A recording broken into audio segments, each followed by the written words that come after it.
test. Okay, so the microphone should be working.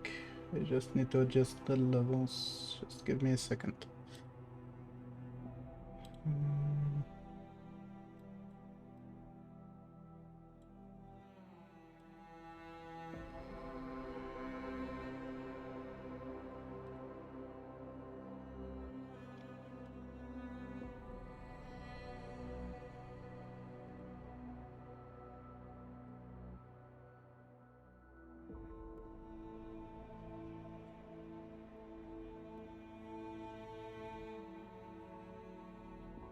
So turn on there.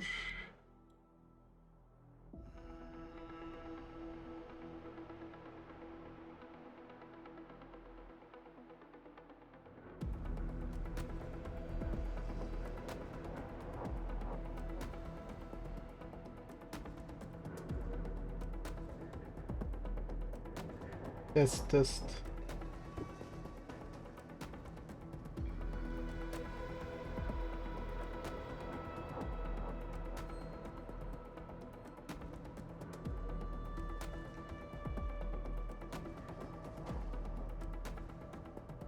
So this, yep, this should be enough.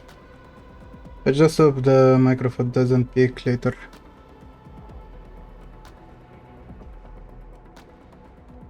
Also, I hope you enjoy the music.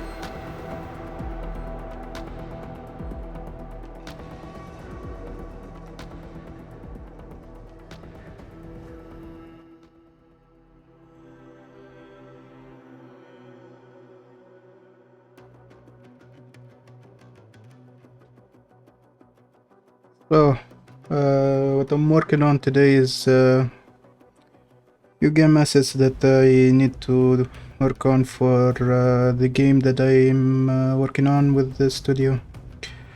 Basically, we have here some gravestones that I need to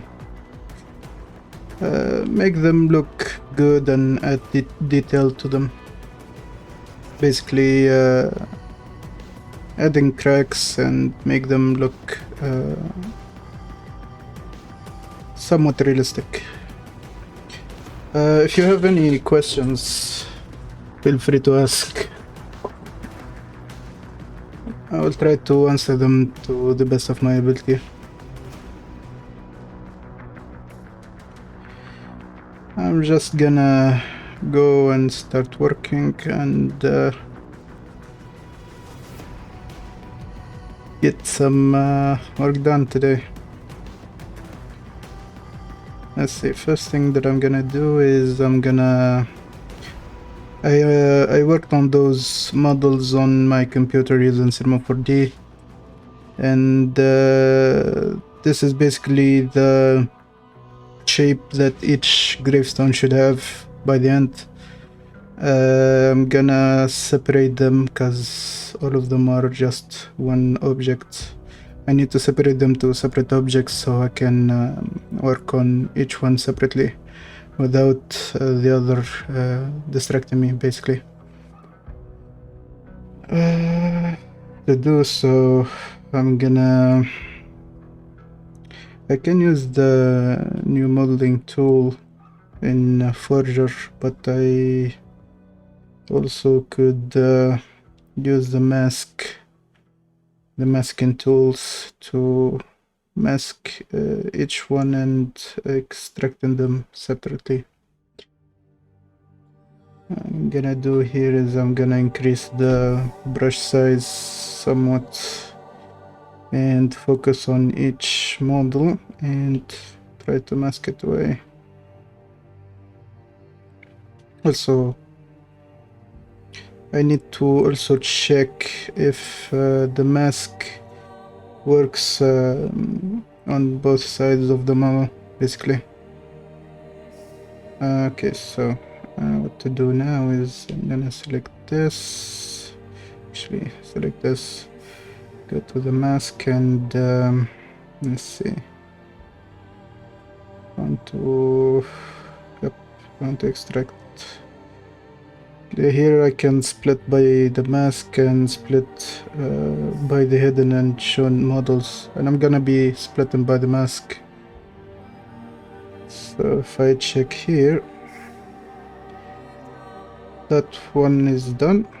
I need to do the same thing to each other gravestone, basically.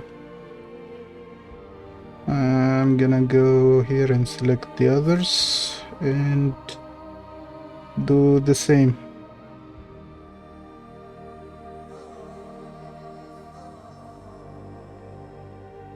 The music, by the way, is from Deus Ex Human Revolution and Deus Ex Mankind Divided.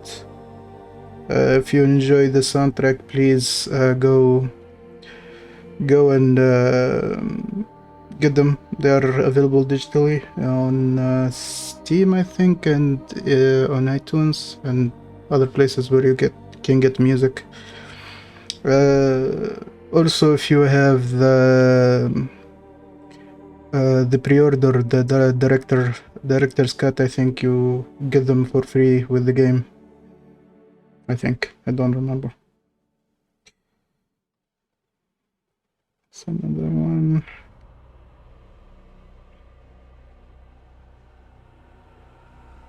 Need to select. Need to remember to select objects each time.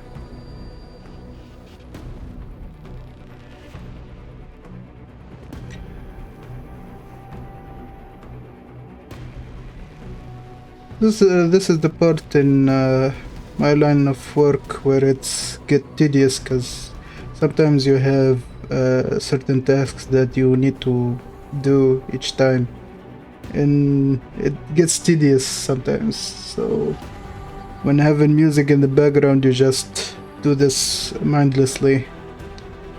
Just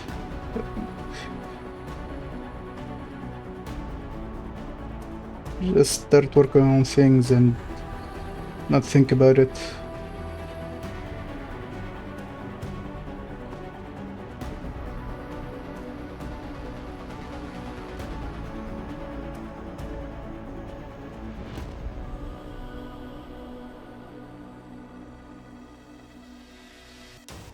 I think I just have this one as the last one that I need to take care of.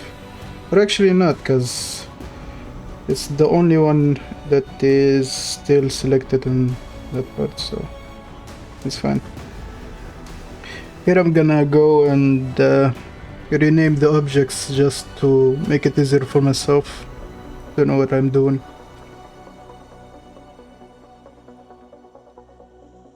Let's see what I'm gonna be naming it. 01.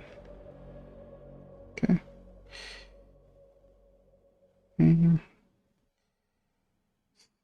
Let's get it to 02.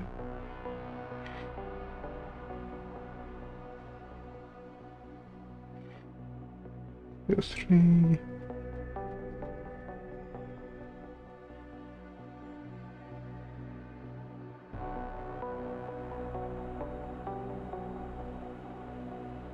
Also, some people gonna ask why am I using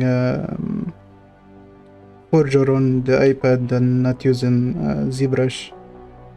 Let's talk about that. I actually I have ZBrush, but I just don't like how the UI of that software is. It's too cumbersome, too much options, and sometimes you just get lost within the software. Like if you are trying to use some feature that you usually don't use, basically you're gonna be searching for it in the settings and the options, and you might not find it in a software that is made for touch screen device like the iPad. They basically developed the software to have all the options accessible at all times. Like here, right? I have all the brushes that I need. I have the buttons for the mask and inverting brushes and resizing and stuff. I know that those things are accessible in ZBrush too. The brush is not the same. They mostly are here in this area of the screen, and you have to press it and you have searched for whatever brush that you need. Also, a lot of stuff that are in ZBrush are hidden in other menus. Here, you have every button have only one menu or one thing that you can focus on here, and most of them are descriptive by the icon of the button or just the title of the menu. Anyway, I separated each gravestone. Now I can just hide most of them and start to work on each one separately. So basically, if I look at this one, this gravestone is basically symmetrical on two sides.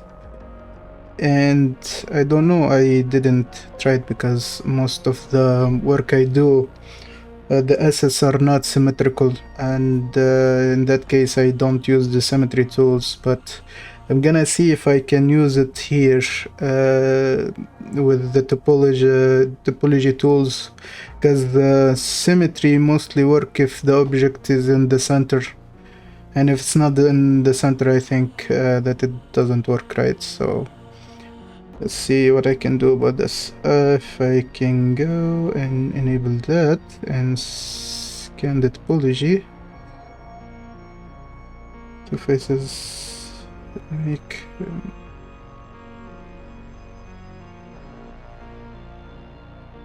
only two faces.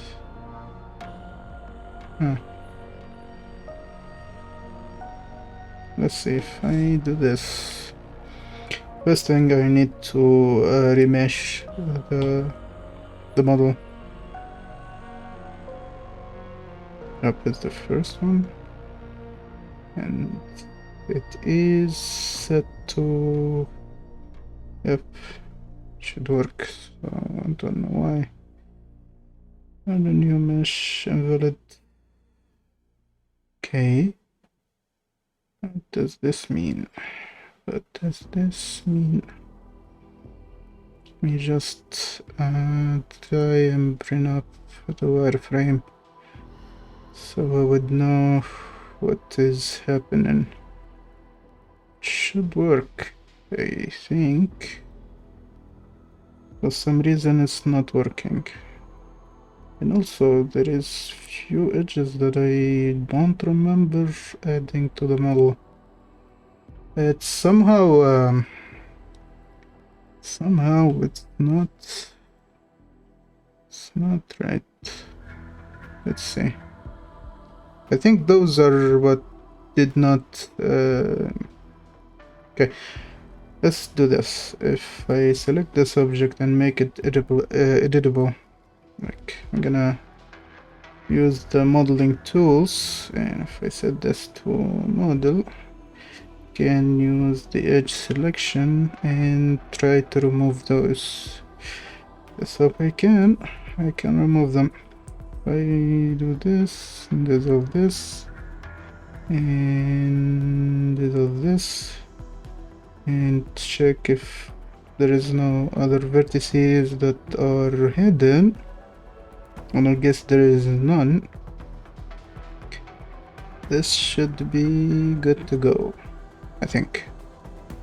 Okay, so I'm gonna go back to here and mod the sculpt and set this object to be sculpted. If you see, the pivot of the object is right there, and that's the center of the scene. And if I can adjust that, I don't know how exactly that I'm gonna be doing that. Let's see. if I'm doing that. No. Okay, let's see.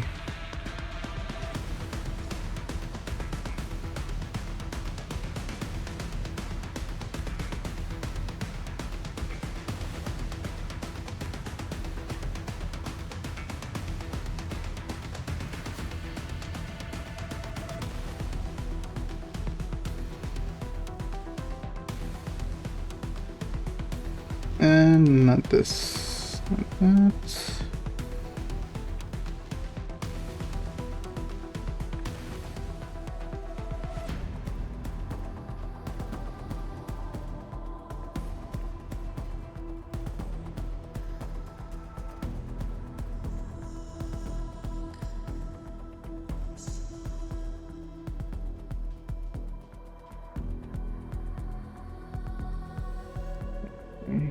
Me. Yep, the transform tool, so that should be.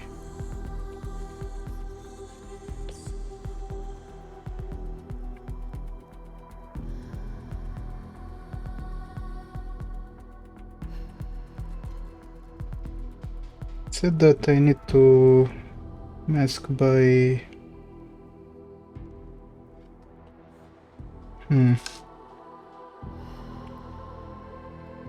Who is this gonna be?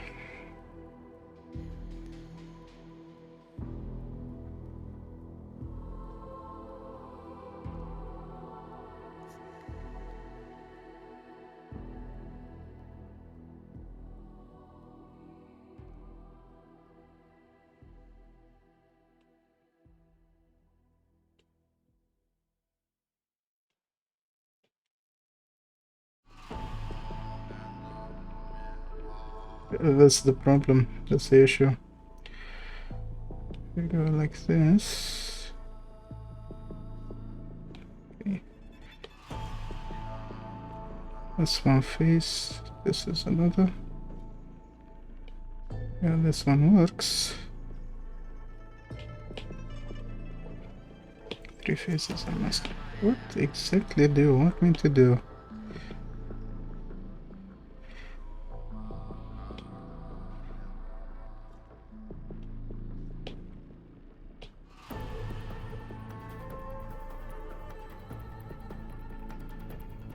Ah, I see. Doesn't like the triangles. Okay, sure. Let's see if this kind of stuff works. Okay. I'm gonna use... Okay, first of all, I need to remesh. And I don't know why it doesn't want to remesh. This is kinda confusing now.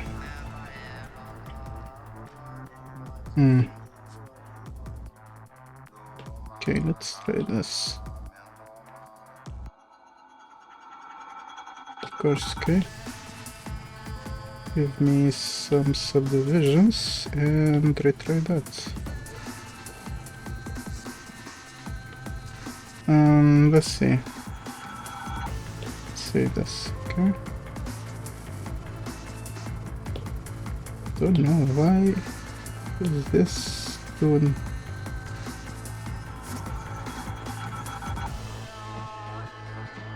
This is kinda confusing. Let's see.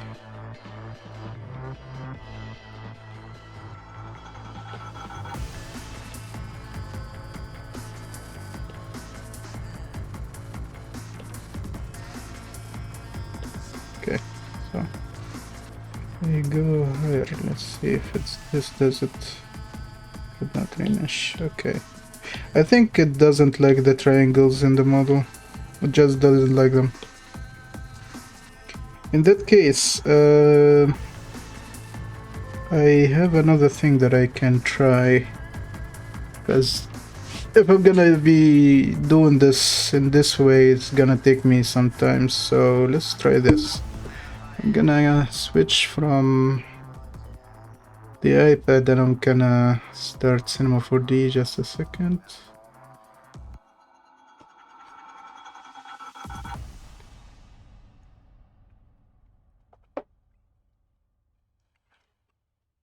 So what's I'm gonna be doing here? Gonna get some files here. I need to grab gravestones. Let's see.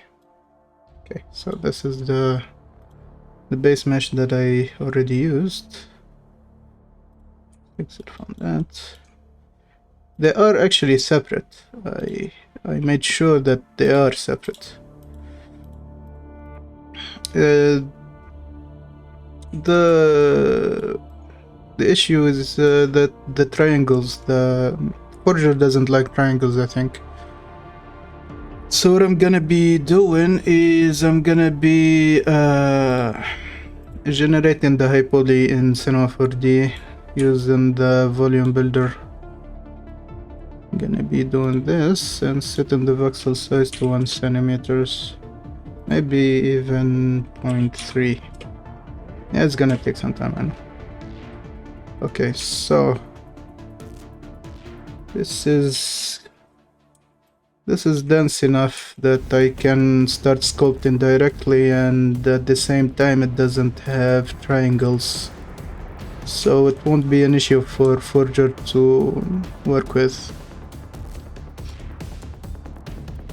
Okay, so after generating this high poly version, I'm gonna be converting this to a single mesh, and I'm gonna be going through and separating them in Cinema, and then I'm gonna be exporting it and importing it into Forger. So let's do this way. Okay, select that. Let's see, what is the split? Okay, split. It's kind of the same thing that I did in Forger just now. Just is it's within Cinema. Split that.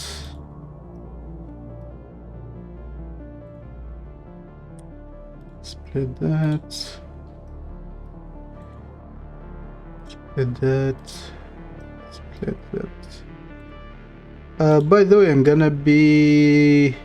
I should have remembered this before I started the stream, but I'm gonna be posting a link for the Discord server for the game that I'm working on, and if anyone is interested, you can just go there and support the game. Also, for the VOD that is gonna be posted on YouTube, the link is gonna be in the description of the video itself, so I will try to remember and make sure that I do that. So here, just to make sure that the symmetry is gonna be working without needing to check for the topology within Forger, I'm gonna select all of those objects, and I'm gonna be adjusting the center for them. Just really quick. This tool just take the volume that the object is occupying and put the pivot of each object in the center of that volume. That will gonna make it easier to just do this, select all the objects and just reset them to the center of the screen. So if I'm gonna be exporting this, I will just have to just hide each object and work on them separately. There's one other issue that I need to know that it's not gonna be a problem, is because I'm exporting them in OBJ format, and when I import them into Forger, all of them are like merged into a single object, and that is not a good thing. I need to make sure that when I export them, I'm gonna check for an option to leave them as separate objects, and if I can do that, I'm gonna have to export them separately. And I hope I don't have to do that, because that's gonna be a problem, because that's gonna be a tedious thing to do. let's see. Okay, I'm gonna select them all and press export obj. Let's see if I can find an object to keep them separate and not. Don't know what this option does.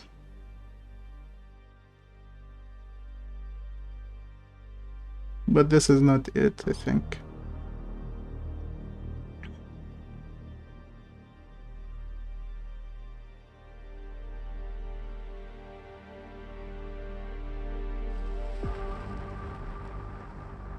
I don't think that I can do this. Another thing that I can do actually is I remember correctly, I can import Cinema 4D files directly into Forger. I'm gonna be trying that. Let's see if I import. The one issue that I always have here is that Forger doesn't support all the types of models. Basically support OBJ, STL, USD, and C4D files, and doesn't support FBX. So I'm gonna try to save this Cinema 4D file. Let's see. Gonna be going like this. I'm gonna save it to the export folder that I usually use for transferring the files between my PC and the iPad. One tip, if you are using an iPad and you want to transfer the files real quick without having to use external media, and if you don't have basically you don't have a Mac, you have a PC, you can go to any folder on your disk on your PC and set it as a shared folder, network shared folder, and basically get your IP address for your PC on the local network, and input that inside the file manager of the iPad as a link to a server, to storage server, and it's gonna basically show up as a storage and as a network storage device. And if you select that, you're gonna see the folders within whatever folder that you set as a shared network folder. And that's a quick way to transfer files between your PC and your iPad. If you have a NAS, you can just set that to link that to the iPad, and you can access it from your PC and use that also. Because using external media with iPads, especially in my case, I have an 8th generation iPad, which is only have the Lightning port. You will have to buy an adapter for USB-A to transfer the file using USB storage, and that is kind of expensive, especially in my country. Basically, the adapter costs third of the cost of my iPad, so it doesn't make sense to use that. If you have an iPad Pro, you basically can use any drive that uses USB-C, and in my case, I don't think that it's here, but I have a flash drive that have a USB-C plug that I can use in that case, even on my phone. That was a quick tangent. But anyway, if you use an iPad to do work and you need to transfer files between your PC and your iPad, basically just use a network storage device. That is gonna be the easiest way to do it. Okay, so I'm gonna go back to the iPad. I need to edit that really quick. Okay. If I go now and import and go to 3D models, export. I'm gonna have to find the C4D file that I just saved, and here it is. Let's hope that the objects are separate. This is gonna be taking few seconds because the file is a little bit big and it's gonna be importing it through the network, so it's gonna take some time. This is what I don't like about using the C4D files for Forger, because for some reason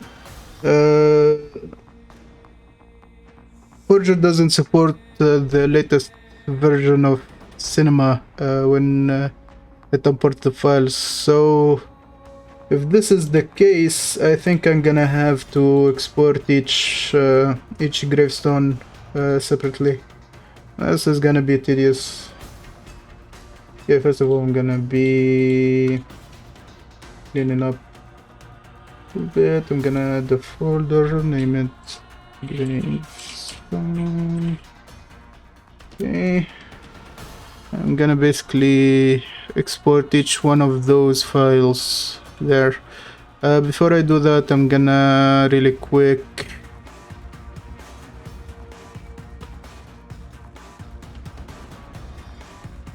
go and rename those files really quick just to make it easier on myself. Okay. There is this tool that is quite useful in Cinema 4D. It's the naming tool.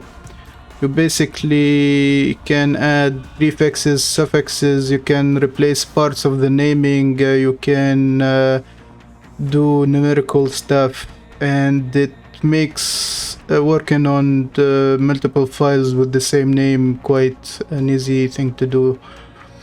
Here I'm gonna be adding a suffix with the underscore, then I go with this sign, and I think capital N, that is gonna make them numbered. So if I use replace name, you see it's 0, 1, 2, 3.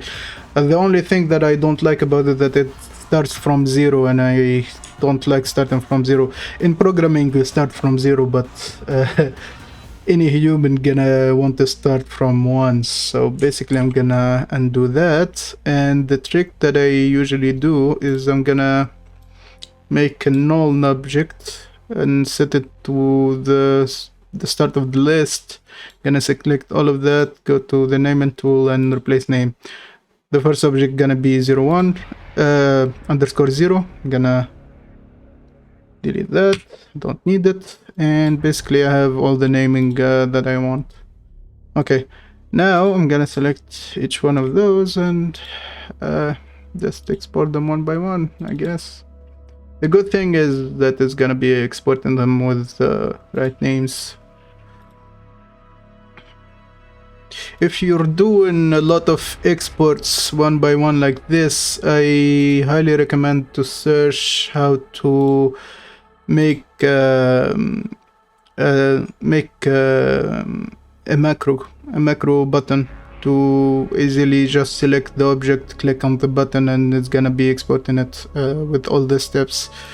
I used to have one, but I just updated to the latest version of Cinema, and that basically means that I have to do it again on this version. I cannot just import that setting, and that's fine. I'm gonna be doing it anyway later, so just gonna have to do this now.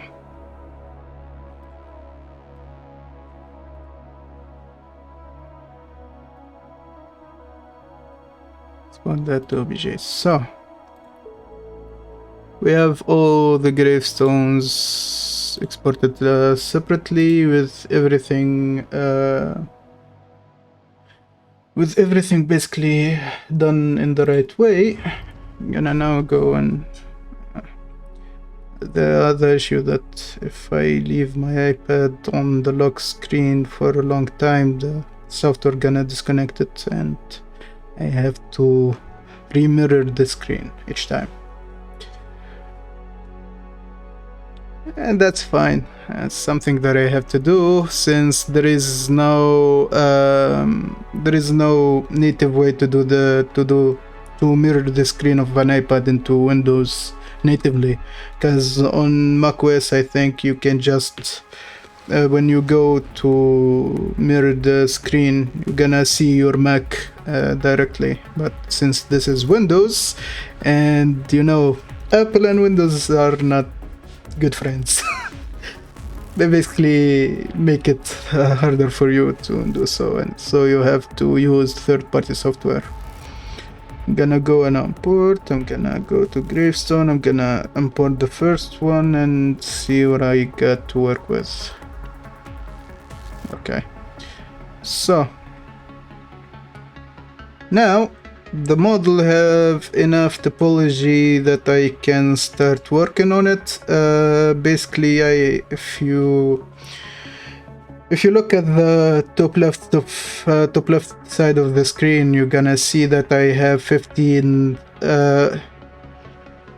151,412 polygons to work with, and it's quite a high number if you didn't work on sculpting before, because sometimes when you work on sculpting, you're gonna be dealing with, like, I don't know, 1 million to 15 million polygons per model, and that's gonna be quite a huge number to work with. So first thing that I need to do, if I can find it, I'm gonna disable the wireframe just to make it easier to see what I'm working with. Okay, so those gravestones are basically made of stone, so you need to basically make them look old, and to do that, if I go to, let's see, if I go to Pinterest and basically look for, let's see if it loads, we go to search and look for old tombstones.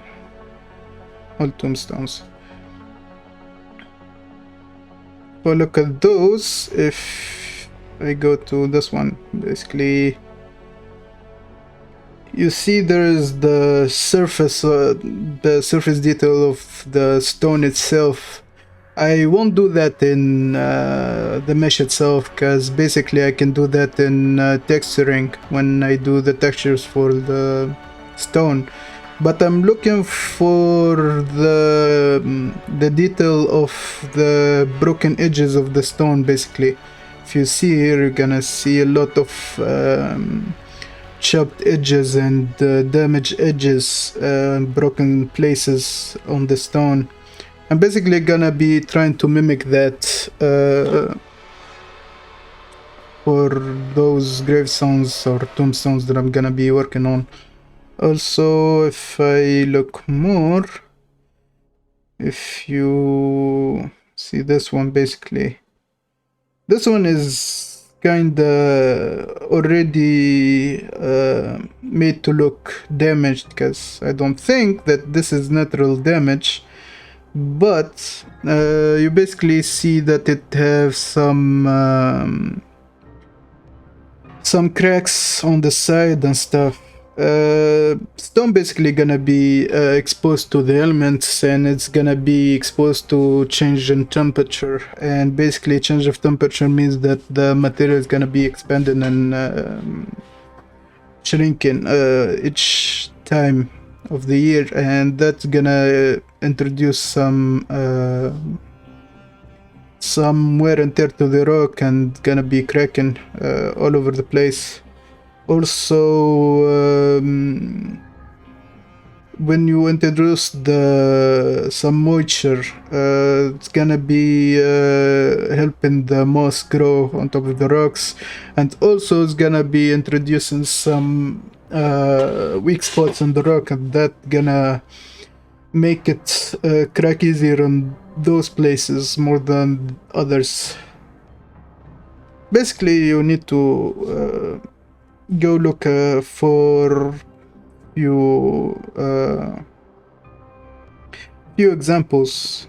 If I go and search for gravestone instead of tombstone, okay, it's gonna show up the same. But when I started working on those assets in the beginning, I noticed that this term actually gives me a lot more examples that are similar to what I want to get to. Gonna find a lot of stuff that are kinda creepy also. So notice the cracks and the kind of damage on the edges of the stone. I'm looking to get a good idea on how those look and what I can do to mimic them as best as I can. There is some of the gravestones that I'm gonna be doing that have similar detail. If you noticed, gonna have some inner edges that I need to expose the detail on and try to preserve while I'm working, because it's easy to actually make a mistake of smoothing some parts and losing some detail. So I gonna be trying to avoid that.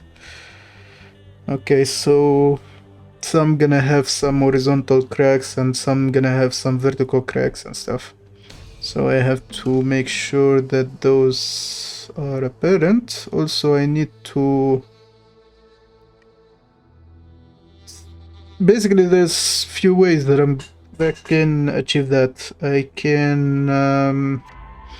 can use a brush, basically a stencil that I can take the shape of the cracks from and use that within Forger to add the cracks to the model, or I can add them manually. Basically, if I go back to Forger, I can...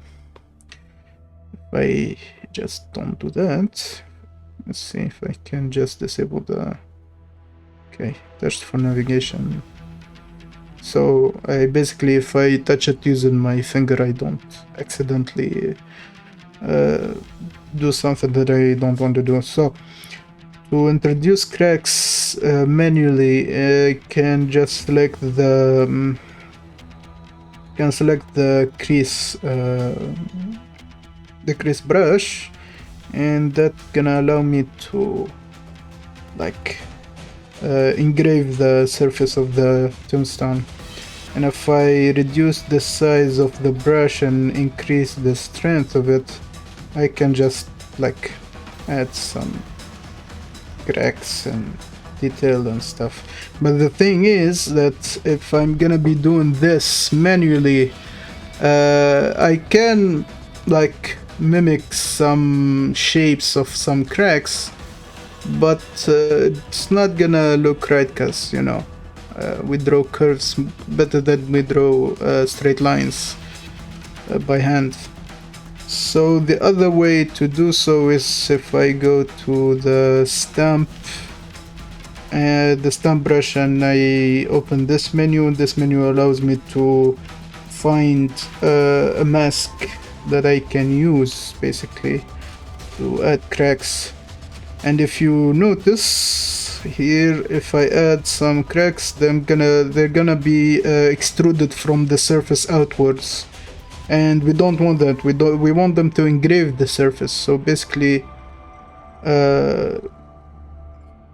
this goes away, and I think it's gonna be... So no, it didn't. Okay, let's see. Okay, so if I press this button and do this, now the cracks are engraved into the surface of the stone, and this is the kind of detail that I want to have. The one issue with this is, if you notice, basically the density of the cracks is quite big. It's like it's cracked all over, and this is might not be a good thing. So I'm gonna try and look up some masks with like a single crack or two cracks, just to have more control over the amount of cracks that I have within the model. The crack's gonna be like the final part of making those models, because I'm gonna basically start with the edges and weather them and chip them off, and then I'm gonna add the cracks basically. But I'm in need of a mask that adds one or two cracks in each time, so I can control how many cracks that I have.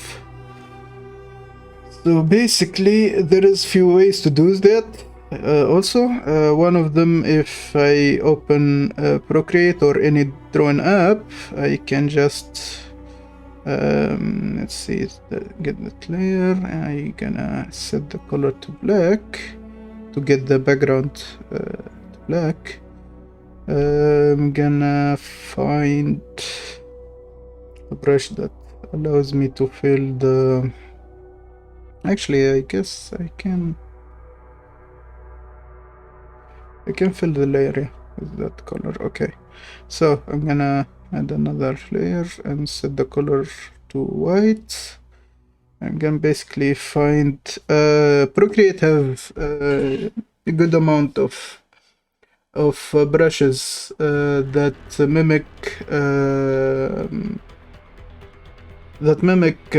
real life surfaces to add textures, and most 2D artists use them to work on environments and stuff, because it makes it easier to have textures in your drawing without making them manually, because that takes time. Actually, that's one of the most tedious things about making 2D art. Okay, let's see. Gonna be looking for textures. If you see, we have even wood texture, but not looking for that. Not that either. Okay, so you see the water, you can sometimes use this texture to make cracks, and it does a good job of things. The only issue that if you set the brush to water and you raise the brush size, if I do this, you see,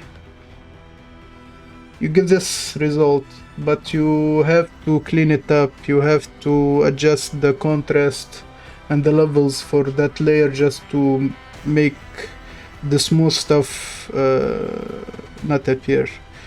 But basically that's not what I'm looking for either. So if I don't have something that could be used as cracks, I will have to resort to another thing that I usually do. That is basically I go into Google and just look for stuff. So basically I'm gonna start up Google search, and I'm searching for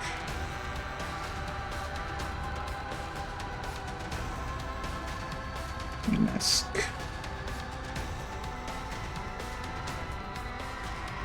And actually, if I set mask, it's gonna literally give me masks, but the terms that I'm gonna be using is this one.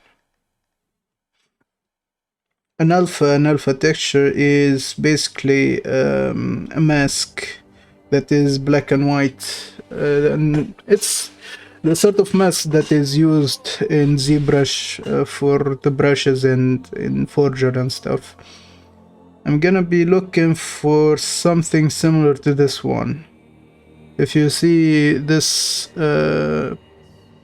this image, this is basically a simple formation of cracks that can be used one by one to add cracks to some surface without adding a bunch at the same time.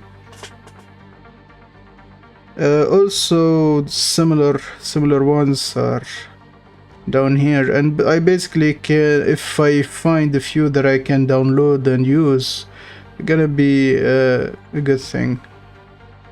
So basically if I go back and there's a new tab, maybe this one too, because it looks promising.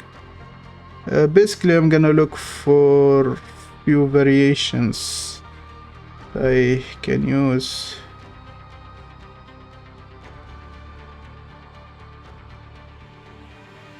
One thing that you notice that if you are looking for stuff like this, sometimes you basically don't want to go to the page itself. You would like to just open the image by itself. Let's see. The issue is each time on iPad, each time I click on this button, it doesn't actually give me the image that I want. So this image, where is it? It's kinda loading, I think. If this doesn't work on the iPad itself, I'm gonna have to. Okay, let's see. Also, it's a good thing that it basically shut out the artist that made this. We artists need to acknowledge each other to basically be able to help each other grow. So if you use work from another artist, you basically the unwritten rules is you basically need to shut them out just to pay them back for their contribution to your art. Go to the download. So basically this file I need to transfer it to the folder for ZBrush for Forger. So I basically go this, move it to Forger and stamps, move it there. Okay, so if I go back to Forger real quick and go to the stamps, I think I have to restart Forger real quick. So basically first thing that I'm gonna do, I'm gonna save this. Grave Owens 01. Okay. I need to close this. Come on. Open it up again and load the file. I'll go here. It should be here. I don't know why it's not. Let me go check real quick. The folder for Forger, images, no, stamps, all the stamps are here. And what file type do they have? They are PNG images, so should have worked. It actually should have worked. I'm gonna be renaming that real quick.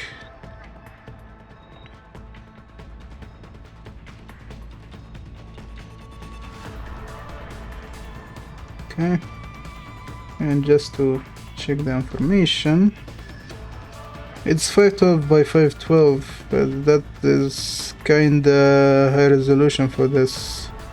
Ah, I see, it's a PSD file, that's why it didn't show up. So I basically have to do this. If I move it, and I move it to somewhere outside of those folders, to the root of the iPad, because I need to import it inside of Procreate, and from there I can export it as a PNG, and that will make it show up. So we'll import. That's the file that I need. This one I will basically need to, if I remember, don't know why, don't know what I did. The issue with Procreate is that I need to swipe, not press. So I need to swipe it, I need to share, I need to set it to PNG and save it to files. So save to file, and I go to my iPad, Forger, stamps, and basically save it there. If I go to Forger now, should show up. So this is the one, and if I do this, yep, it's basically a good looking crack. This is what we need. Basically, I'm gonna be like looking for a few of those and just adding them to that stamp folder just to use them. It's a good way to add cracks to rock and look make them look better than just doing them by hand. So I'm gonna go back to the web browser and basically look for a few more cracks that I can use. Let me go to this one.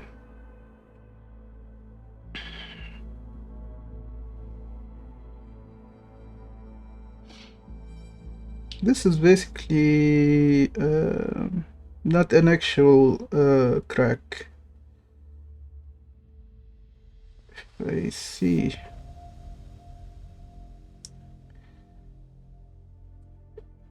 Yep, those are actually some solid ones, like this one, and this one.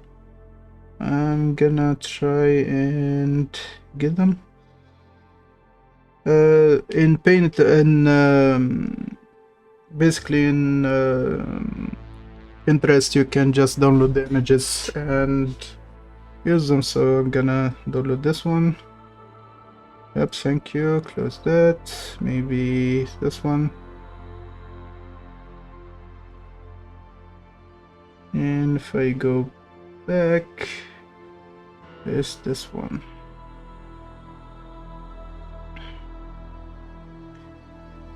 If I go back to the web browser, there's few that I want to look at. Basically, I think this is one of the ones that I've already downloaded from Pinterest. So basically, I need to go back to my files and look for the. If I believe correctly, those files are just downloaded to the gallery app, so I have to go there and just save those to file, basically. If I go my iPad, Forger, and stamps, save that one. The same goes to this one. Let's see, save to file, stamp, save. Same to this one, save to file, same folder. Okay, so if I go back to Forger now, I should have those few more cracks that I can use. Yep, basically this is quite a good collection that I can start to work with. Just need to undo until I get the clean one. Okay, resave this. Okay, I'm gonna go real fast and grab myself something to drink. Maybe some more green tea. Green tea is good. And go back and start getting some work done. so wait for me just a second.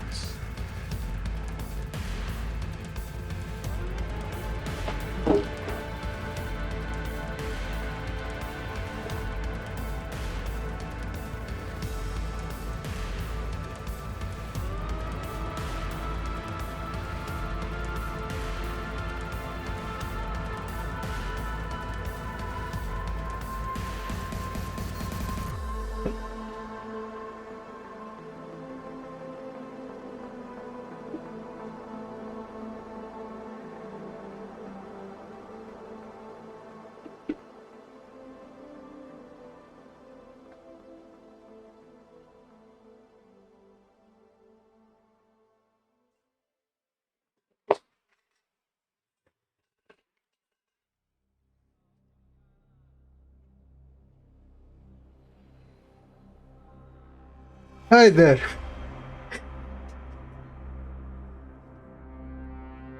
Mobile cell. Yeah, it's fine. It's fine to have some delay. So basically, I was explaining how I'm gonna be going into working on this kind of models. I'm gonna be doing like how much? Maybe seven objects, 7 gravestones that I'm gonna be adding some details to, and make them look good. I've started this model. This is basically an old model that I'm gonna be redoing for a promotion that we are running on the game. We're gonna be making a tarot card set, and with that set, for the people that are supporting the game through Patreon and supporting the game from the Discord server, we're gonna be, I think, making some custom gravestones with the name of the supporters in the language that we made for the game. Basically, it's not gonna be in English. We made a specific language that is used within the game lore. So, gonna be working on those assets to use for that promotion, and also gonna be used in the future in the game itself. Yeah, it's kind of cool. Basically, the colleague I have that is she's working on the story of the game. She made this language, and she made it in writing and in speech itself. But mostly we're gonna be using it in writing. And she made the glyphs for each character in the language. And when I joined the studio, I took those glyphs that she made on paper, and I actually made a computer font that we can type and use that language in typing digitally. When we add it to an object like this one, or we're gonna be using it inside of pages of books like in Skyrim, you're gonna see the glyphs of that language instead of just plain English or other languages. What I'm gonna be doing here is I'm gonna be basically damaging this pristine gravestone and make it look old and cracked. And also maybe, I don't think I'm gonna be doing it today, but maybe next time I'm gonna be streaming this, I'm gonna be making another variation of those gravestones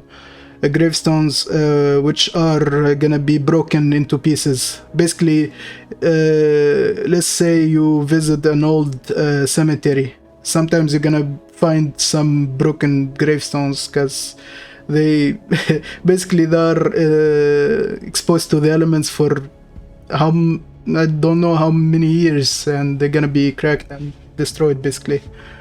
And the part of the game that you're gonna find those gravestones is I think it's the first level of the game, and it's gonna be a derelict fishing village Basically, you won't find any NPCs in that part of the game. You're gonna find old houses and decrepit houses and abandoned places. So I need to make sure that those assets gonna look as old as I can. So there's gonna be some technical terminology that I'm gonna be using, and it's fine if you don't understand it. But if you want to ask anything that you won't understand, you just ask it in the chat, and I'm gonna try and answer it and make it as simple as I can for anybody to understand. Here I'm gonna be using a brush that it can flatten the edges like this. So I'm gonna be going through part of the model and just basically make some edges that are broken and notched out. One thing that you might notice that if I do this, the edges are quite soft, and if you look at any if I go back to some research that I've been doing, if you look at old gravestones that are damaged, you basically gonna have some sharp edges. You won't find some smooth edges because it's stone. Basically, it's gonna be cracking, and when it flakes off, it's gonna be leaving some hard edges. But when I'm using the brush like this, most of the edges are kind of smooth, and I don't want that. So what I can do is, whenever I'm gonna be using any brush like this one, I can just go and give it basically a square or rectangle mask. This mask gonna control the look of the brush when I use it on some surface. So basically, if I use the brush now, if I intersect two parts, they're gonna be much sharper transition between each one. One other thing that you're gonna notice, kind of some of the smoothness of those brushes comes from the number of polygons in this model. If you look at the top left of the screen, you're gonna find a number. It's 150,000 polygons. That's the number of polygons that exist in this model. If I show the wireframe, you're gonna look for those tiny quads. Those are polygons. Each square of those is a separate polygon, basically, and we have 150,000 of those. Basically, this kind of density is not usable in game. You need something that is way less polygons. But the thing is, if I'm gonna be sculpting and adding detail, I need to have more polygons to add more detail. So basically, I need to make the sharp transition between each brush stroke. I need to add more polygons. And imagine adding more polygons is gonna be adding more complexity to the scene, and it's gonna be slowing down the machine that I'm working on. And I'm basically now doing work on just an 8th gen iPad.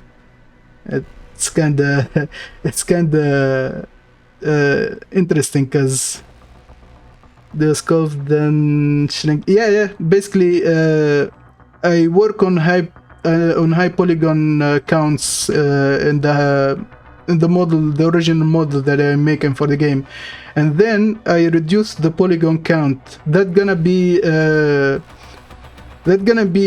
erasing some of the detail that I worked on, basically, because less polygons mean less surfaces, and less surfaces gonna mean less detail. But the thing is, there is something that we call normal map. this is a kind of an image that transfers the detail from the high poly, the more detailed model, to the low detailed model with just an image. It's kind of an illusion. If you look at it from afar, you're gonna see a detailed model, but when you look at it closer, you're gonna find out that it's way less detailed than it appears to be. So it's kind of the black magic of game development. So basically, I'm gonna be subdivided the mesh, and now we've gone from 150,000 polygons to 600,000 polygons. This is gonna make whatever brush stroke that I'm gonna do, it's gonna be way sharper than before. So if you noticed, if I go through and just destroy some of those edges, it's gonna be way sharper and way more detailed. And also sometimes when trying to add as much detail as we try to do, sometimes we go upward of 5 million polygons in each model. That's kind of amount of details that would never work in a game. The game's gonna be playing at like, we're not gonna be talking about frames in a second. We're gonna be talking about seconds to render one frame. So basically, I'm gonna be just going around and just destroying some edges here and there. Maybe not all the edges of this part. I go back. I'm gonna be just destroying some because I need to save some for later. I just don't want to do some damage where it is kinda uniform. I need to make it look like random damage. And also I should just reduce the brush size because those strokes are kinda big. By the way, the music that are you listening to on the stream is the soundtrack of Deus Ex, The Human Revolution and Mankind Divided. I kinda have a playlist locally on my machine that I always listen to while I'm working. And it's a good thing that it's not DMCA. It's not the DMCA risk, because basically most of the time the soundtrack of video games are okay to use on stream. Okay, some of those strokes I need to kinda clean off because they look kinda weird.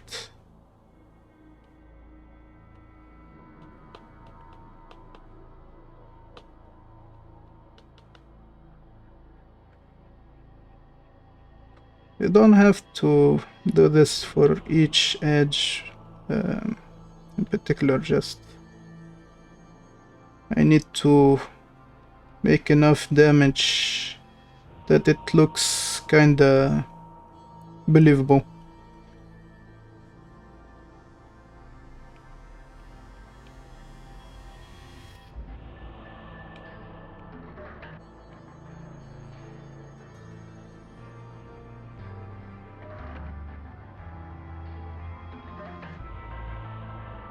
Kinda want to have this side of the stone is to have it more chipped off.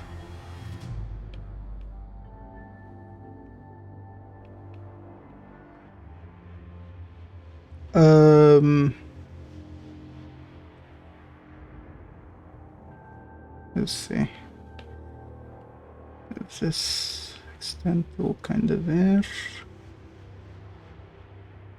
Also, I don't have to make it realistic, because Um, the art style of the game itself is not that realistic. We just need to make it not cartoony.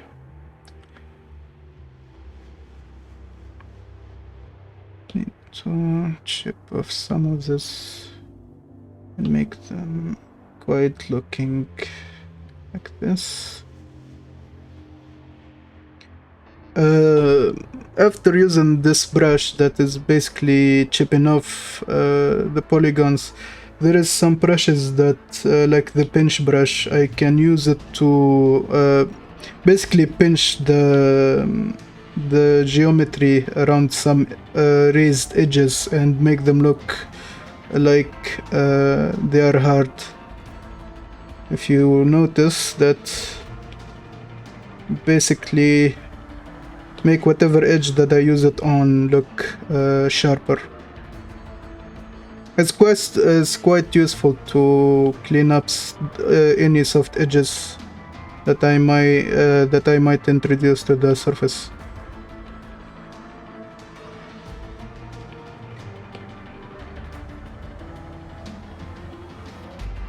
Something like this.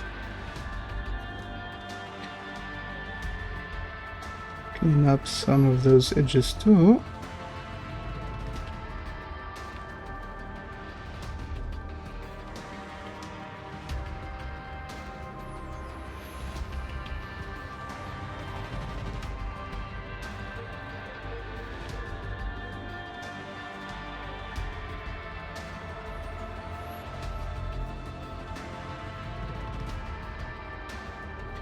There is also the scrape brush. The scrape brush is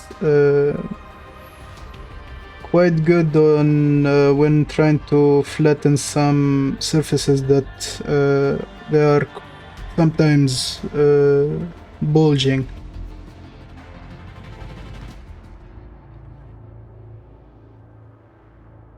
Straighten out that edge and fixing some of those.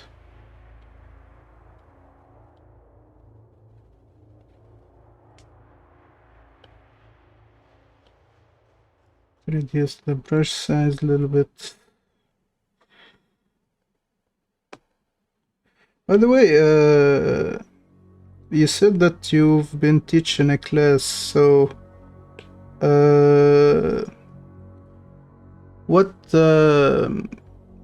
grade are you teaching? Actually, I am quite curious about that, because I'm actually work part-time on teaching people to do 3D art in an art school locally here within my country. But I usually teach like people in the age of 20 and between 18 and like 30, 32, 31. People that are interested in work in the same field that I work on.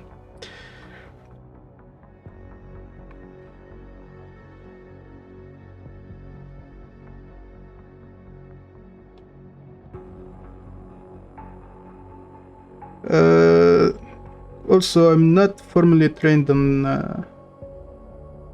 Okay, so age 7 to 9. Okay, that's quite interesting, because I'm not formally trained to teach people. I just been recruited because locally I'm one of the...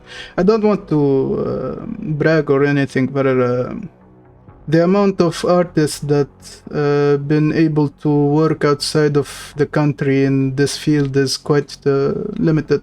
So I'm one of few hundred in the country that works in this industry. So basically, since the number of people that are skilled in this kind of stuff is limited, they basically recruited whatever they can, whatever people that can reach to teach people how to do this stuff. And it's quite sad, actually, because I know that there is more people that want to work on games in my country that they don't have. Yeah, actually, let's say basically the amount of money that I get from the art school is negligible in contrast of what I make working on games. But I want to basically try to help people learn how to do this stuff, because I want more people to work in the industry in my country, just to bring attention to outside companies to recruit people from my country to do work. Because as I said, there is few people that can do this stuff and teach this stuff, and a lot of people that want to learn it, but they basically in the education system here, they don't have a clear path to learn how to make art, even not for just for games, but actually even for cinema and TV shows. There is quite let's see limitation in this field in my country. So whatever teaching techniques that I've learned by like teaching people and learning while on the job. Finish some of this.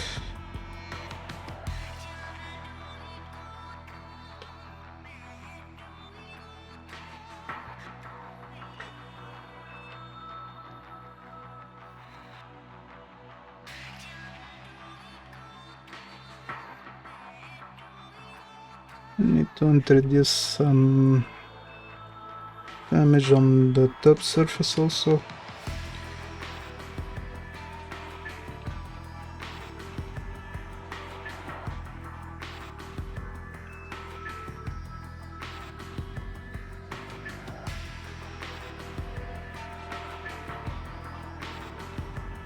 Also, the documentary that you recommended yesterday, the one yeah. Basically, let's see. After in the early 2000s, we used to live under dictatorship, basically. And in 2011, between 2011 and 2012, we had the revolution, and we chased off the dictatorship regime outside of the country. And after that, a lot of jobs and a lot of work lines are more accessible now, and most of them are in the digital space, artistically, or in the software development. And basically a lot of people try to find a way to learn how to do those kind of jobs to help the economy in the country, because most of our economy is based on exporting. We have some mines. I don't remember the chemical, how it the exact name for it in English, but we have a good amount of mines for it in the south, and we export it, and most of our economy is based on that. But the issue is, if that resource is depleted, we're gonna be in big trouble financially as a country, because a lot of stuff we import to the, let's say, the consumables, the things that we need to live from day to day, most of it are imported from outside the country, and any hit to that part of the economy is gonna be devastating. So most of people want to diversify, basically work on digital stuff and work on do things like that, because that kind of Yeah, yeah. Actually, a lot of people thought about that before we had the revolutions. So some of the groundwork was already done, just in the shadows. And whenever we started to have some freedom to do that, we start. I actually, if you believe it or not, but I actually dropped off school, of high school. I didn't finish high school.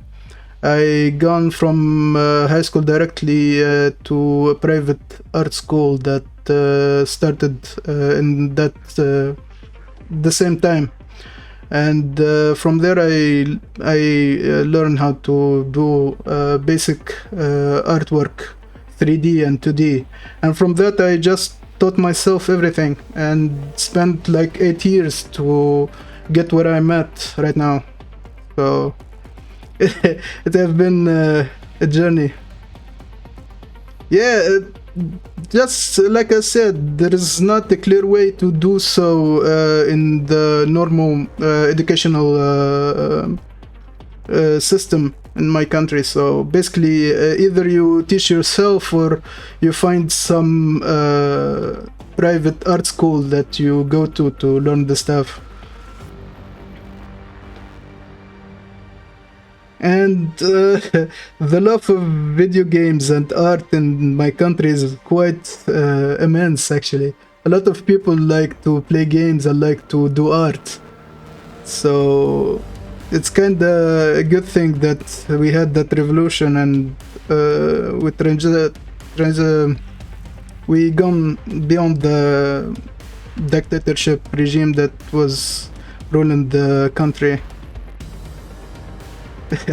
We didn't even have access to YouTube until 2011, so that was quite the change.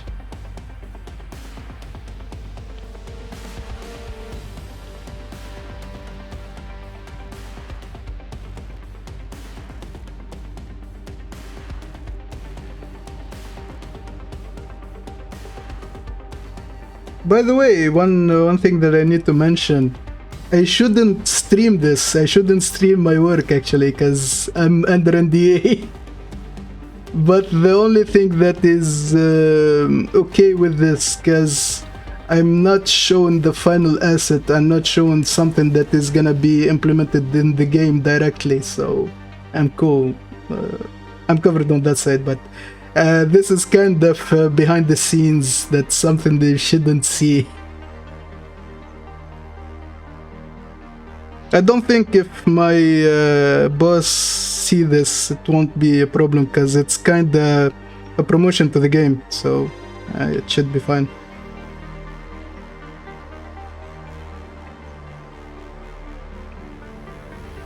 Yeah, we have quite long history of conflict and change of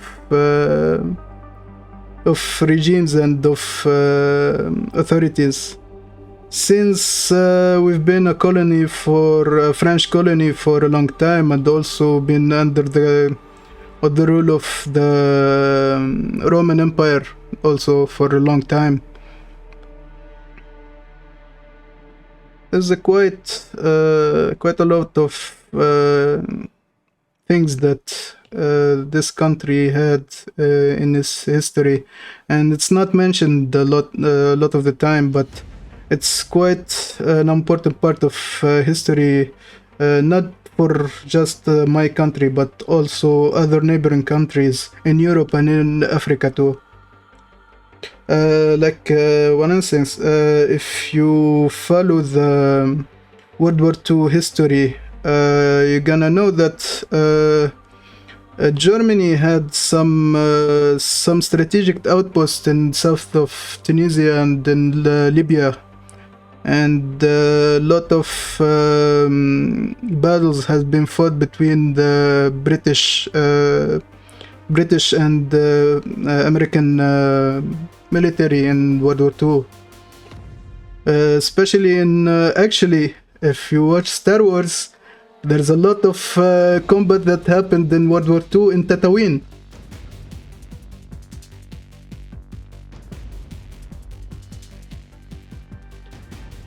So Tatooine, not in just Star Wars, but it is quite a known place in history also.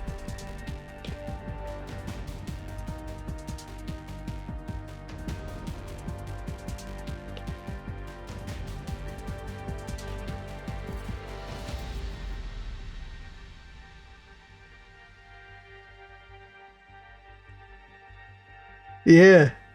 One more thing that I don't know why my country just doesn't focus on. We have a quite good like tourism sector. We have a lot of tourism activity, especially from France and other places in Europe, because yeah, I like to learn things, so I basically know a lot of trivia about a lot of stuff. But if I continue my train of thought here, we have a great tourism movement in here from France and from other places in Europe, because Tunisia is quite cheap to live in. So the middle class in Europe can basically have great vacations in Tunisia without spending too much money. The only issue is a lot of people like Star Wars. Star Wars is like a big phenomena in media in the last 20 years.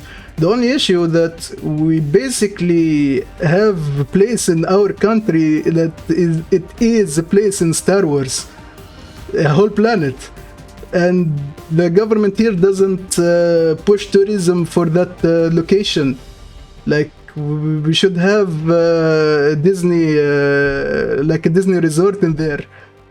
You can literally step on the soil of Tatooine in real life, but we don't do that. There is no even Disney didn't think about that, and I have no idea why, because I'm sure that it's gonna be quite a lucrative venture for them.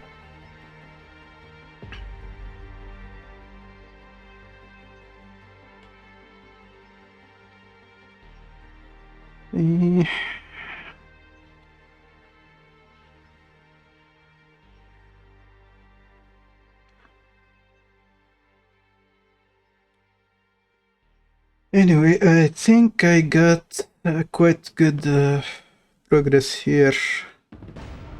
I just need to adjust some of those edges. And I might start to introduce some cracks and some more types of damage to the surfaces here.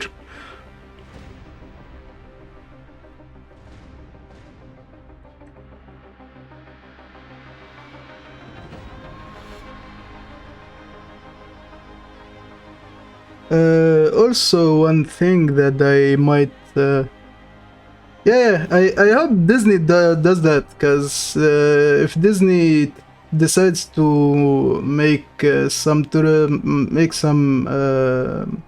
resort in Tatooine in my country, that's gonna be helping the economy quite a lot. Because tourism is it's kinda a separate sector from physical resources. So even if the country doesn't have resources that brings a lot of money, tourism can just be a substitute to that.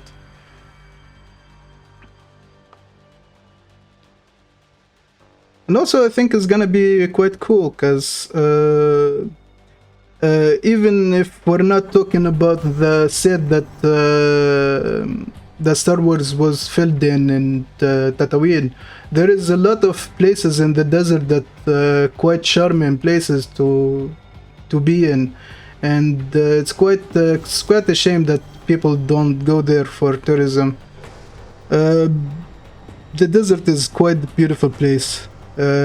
Basically, I'm kind of biased because I've been born in the desert in the south of my country.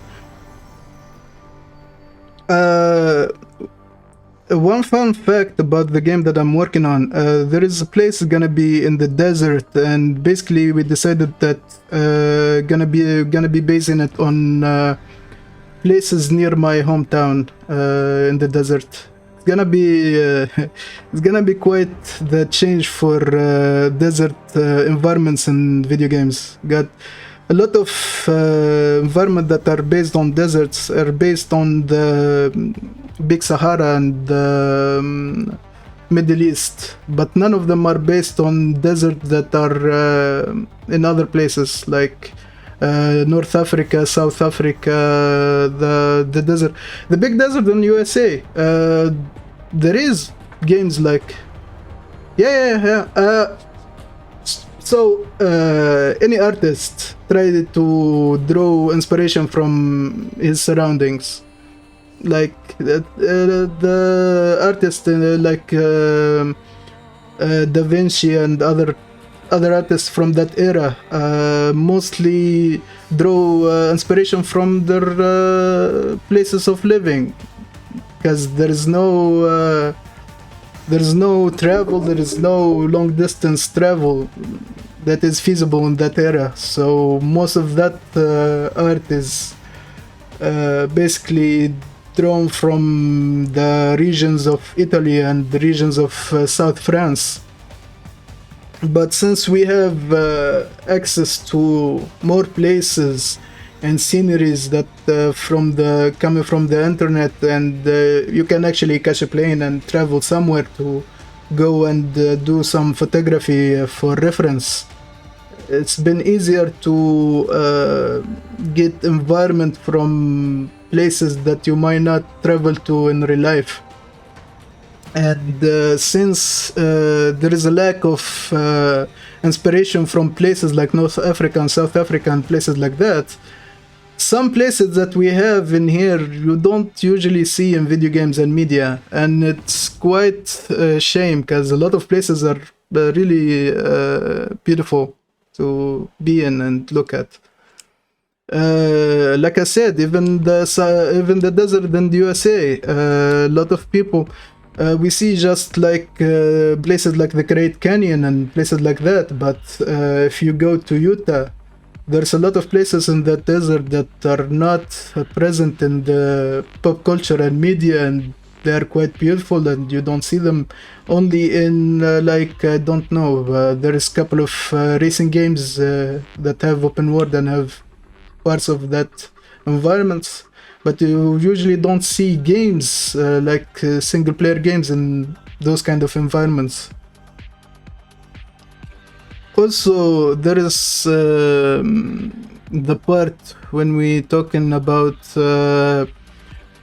games that inspire from urban locations. Most of them are made from places like New York, like London, like places like that. Or even if you go for games like Call of Duty and games like Medal of Honor, they have places in Iraq and like Pakistan and places like that. But if we are talking about urban life in Middle East or North Africa or places like that, it doesn't look like that. Most of the cities here look like European cities, because European countries used to have colonies here. So that's quite the contrast from what we live in and what we see in video games. And most of people that are in my region and in the Middle East try to change that image, basically.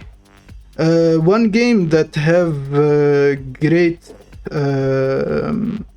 environments from places like the Middle East and Africa, Overwatch, in instant.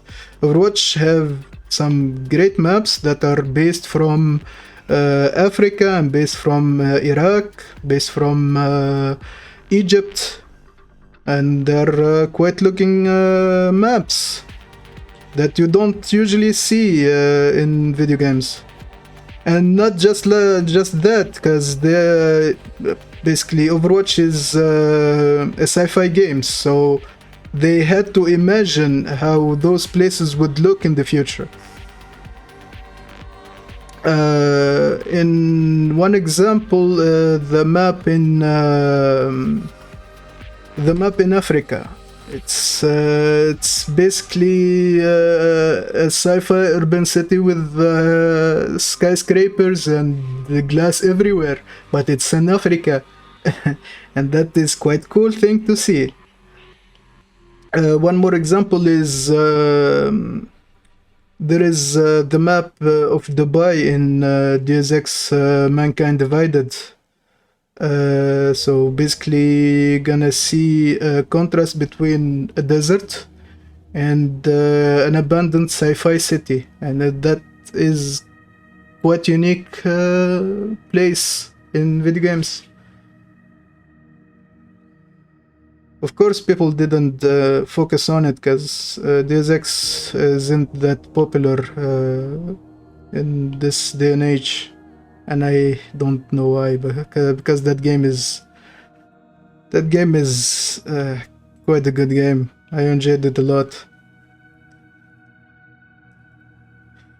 Okay, this is a good time to introduce some more types of damage to this model. So first thing I need to do, and I always remind people to do, is just to save your work. Not just in this kind of work, even if you work at an office, at a spreadsheet, just remember to save your work. Okay, so let's see.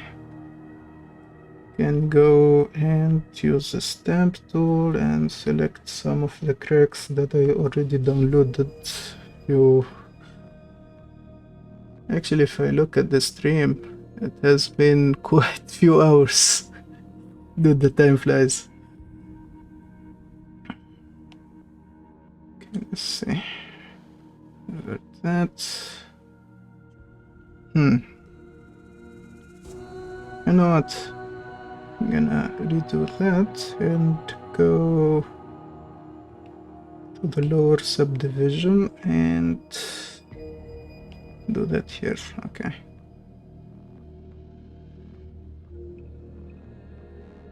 Start it from this point.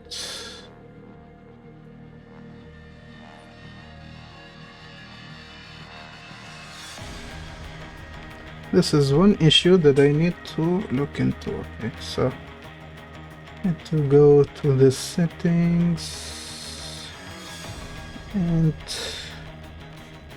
set it to not affect the back surface of the model, because basically if I stamp this detail and not use that option, I'm gonna find that it affects the backside of the gravestone, and I don't want that. That won't be a good thing to have. I'm gonna select one more crack and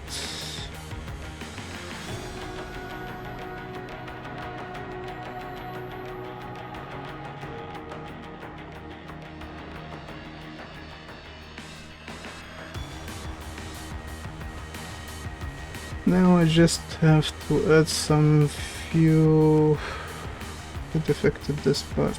I need to fix this one real quick.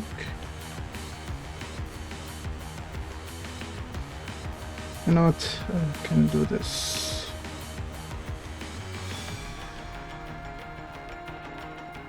Mid level lowest and remesh. Quite low resolution.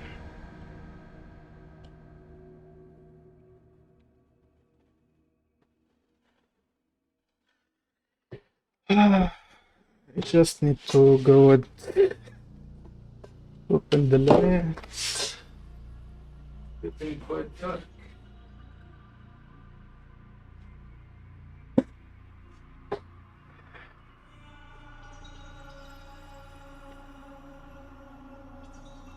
So I lost quite a lot of detail.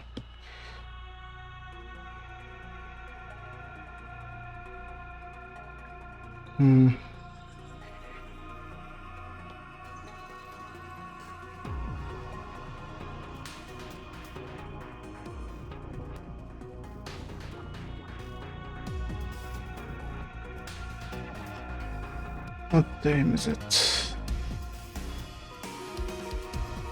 5 p.m. Okay.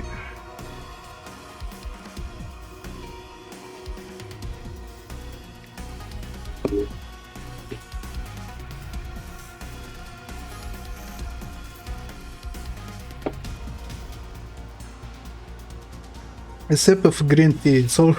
It's always a good thing to have. One thing that people might not know. Basically, most of the countries in North Africa quite big fans of green tea. We drink green tea all the time. The only difference that the way we make green tea it's not the same as you find in most other countries in Europe, and because most of the time we use loose leaves. We don't use tea bags. We find that that it gives better taste.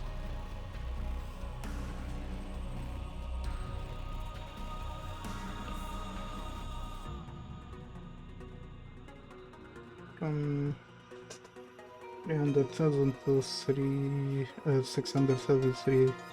Okay, that's not too far in terms of detail.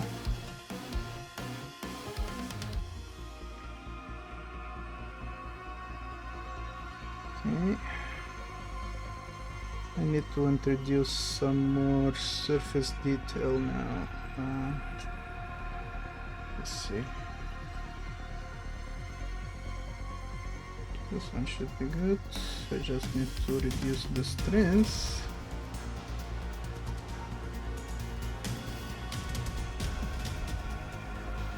Oh, using the flats.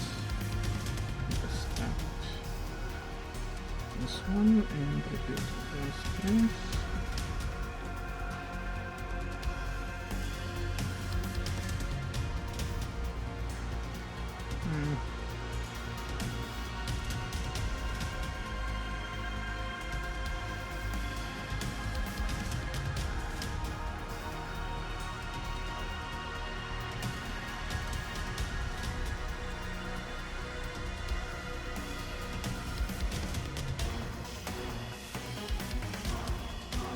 Where is it?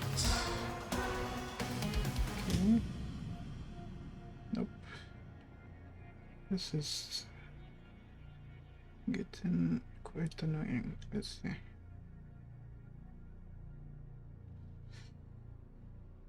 Nah, doesn't look good.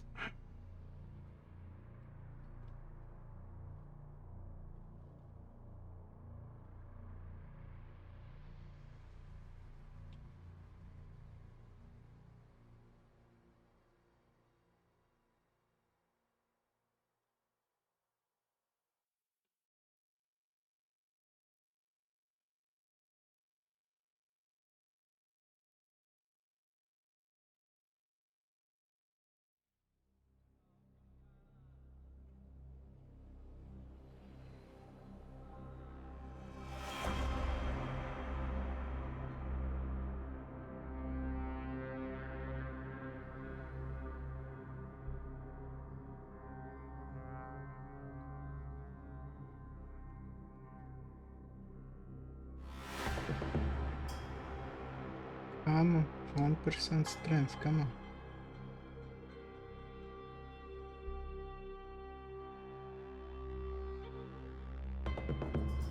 1%, okay.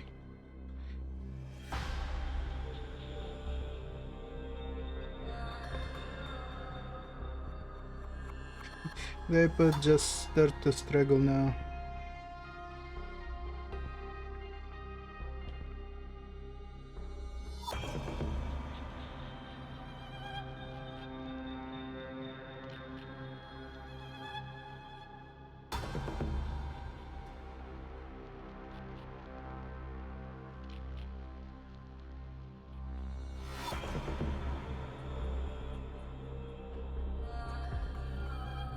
Ah, now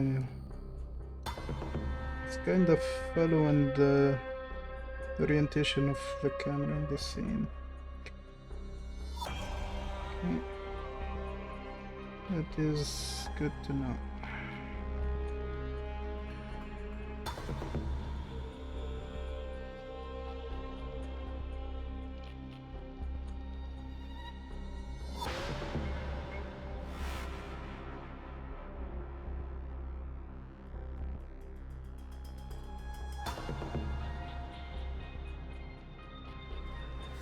It's kind of weird.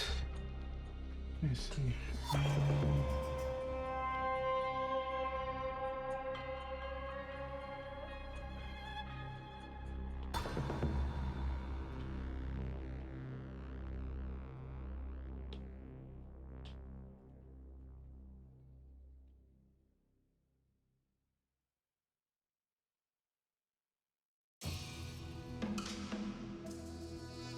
It is not working right. Something is off.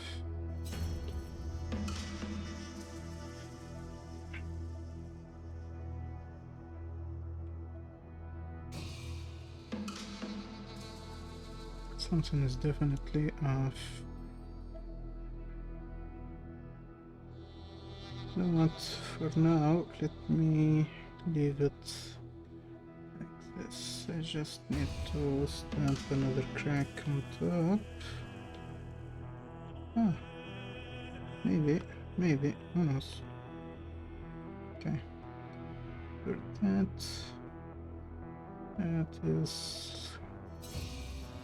that looks good. Good enough.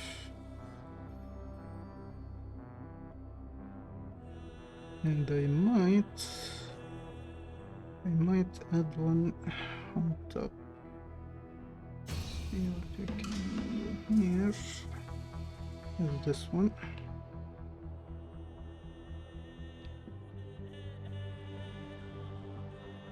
Increase the strength a little bit. No. Projected from the top surface.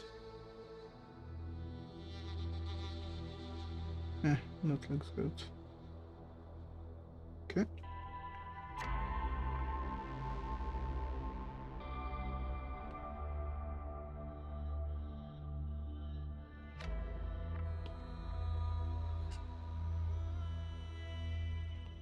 Ah.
The back is killing me, dude. I need to buy a new chair.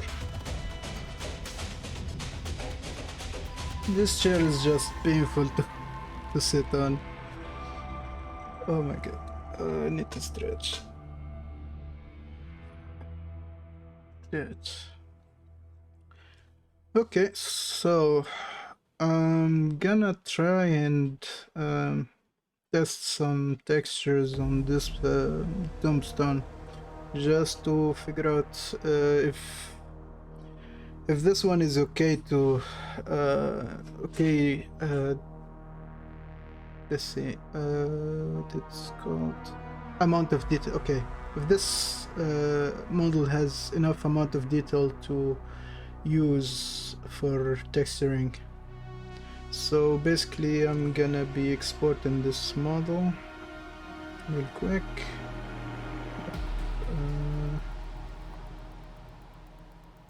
Stone 01. Okay. Might need to copy this because if I select OBJ, select that. Okay, same name and export. Gonna save it to my network drive in the export folder under the gravestones. Okay, save. It won't interfere because the naming convention that I used the plural in the original files, and I'm gonna use the noun for a single object for the export, so they don't interfere. So if I go and open up Cinema 4D really quick and import the model into it. The Gravestone 01. Okay, this one. For this one. Okay, so what I'm gonna be doing here is that I'm gonna be basically generating a low poly model of this high poly model. So doing that,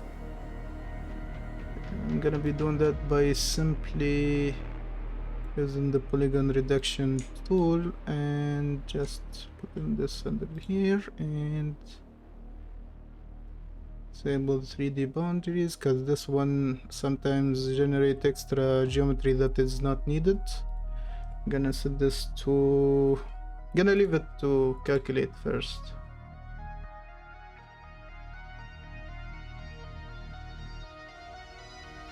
I'll put it fit to finish.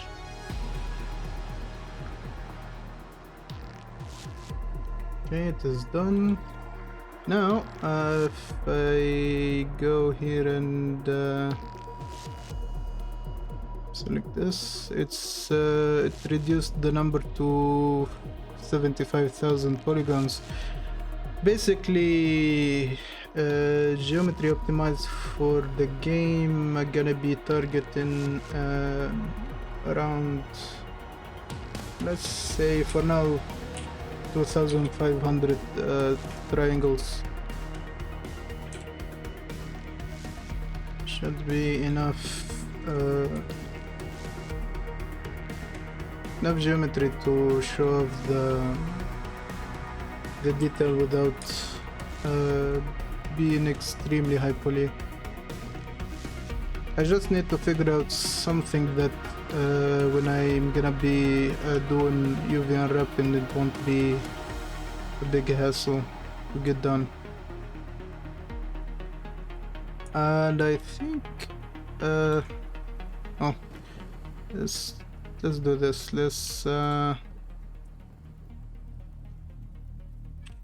get a duplicate of this geometry, and basically I'm gonna change the angle for the shading to 60 degrees. That should solve most of the shading artifacts. The one issue is that whenever you decrease the angle for the shading, it's gonna fix some surfaces, but some other surface is gonna be hard and edgy like this, and sometimes hard edges like this one would affect the baking result for this model. So basically I'm gonna I usually set it to 180 degrees just because this would reduce the issues that I gonna face while baking the normal maps and other kind of maps. Also, if I look, we have some inverted and unwanted geometry. Yep. There's something that if people use Cinema 4D, there's something that you can do to expose the issues that you might have in your model. Basically, when you set the mode to modeling and you click on mesh check-in, and if you see here, this non-manifold geometries, those are the geometries that mostly problematic and you want to get rid of. So I don't want to check for any other stuff, only the non-manifold geometries. If I click this button, it's gonna select each one of those. Basically, there's 3 of them. And what non-manifold means is that we have a plane or couple of planes that are sharing the same edge. Basically, sharing the same edges all around. And those geometries may introduce some issues in the game when rendering the object. So basically what you're gonna do is you're gonna check for the red line. You see the red line from this surface doesn't have any points that are sticking out, only from this side. So I'm gonna check this side, select that point and delete it, and the result is that we got rid of that bad geometry. So basically I'm gonna go around and check for the rest and fix them. As soon as I'm done with fixing those bad geometries, I can go ahead and... This is just a test, so I'm gonna generate an automatic UV map for this model just to drop it into Substance Painter and try it out. Basically, I'm gonna select this, go to the UV. Okay, gonna go automatic UV, select this model. I'm gonna just you either set from projection or you add a UV tag. And as soon as that is done, you can go to the automatic UVs, select fact, set spacing to your liking. Allow stretch. This will stretch out the UV islands just to decrease distortions. Gonna apply this, gonna generate some UVs really quick. And from here, I should be able to use those UVs just to do a test in Substance Painter just to check for how viable the high poly for baking normal map. Gonna check for distortion. If the area is red, it's gonna be quite distorted. If it's blue, also is gonna be very distorted. If the red's gonna be bunched up and the blue gonna be way too stretched. So for now, the auto UVs that are generated for this model have few spots that are gonna be squashed, but it's gonna be fine as a test. Also, I'm gonna check for overlapping UVs. We don't want any of those UV islands to be overlapping because that is gonna be affecting the result of the baked maps. Okay, so basically this model should be good to test with. So I'm gonna be selecting this one, exporting it. I'm gonna export it to the desktop just to test. Gonna export that to desktop. Okay, just have this one here. Start up Substance Painter really quick.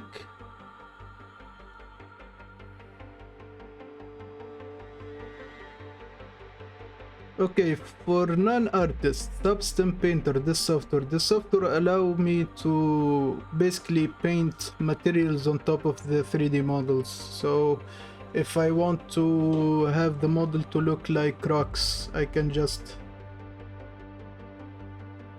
Yeah, it's fine, it's fine. Actually, the amount of details that I have there is not that much, because I can go and add more detail later.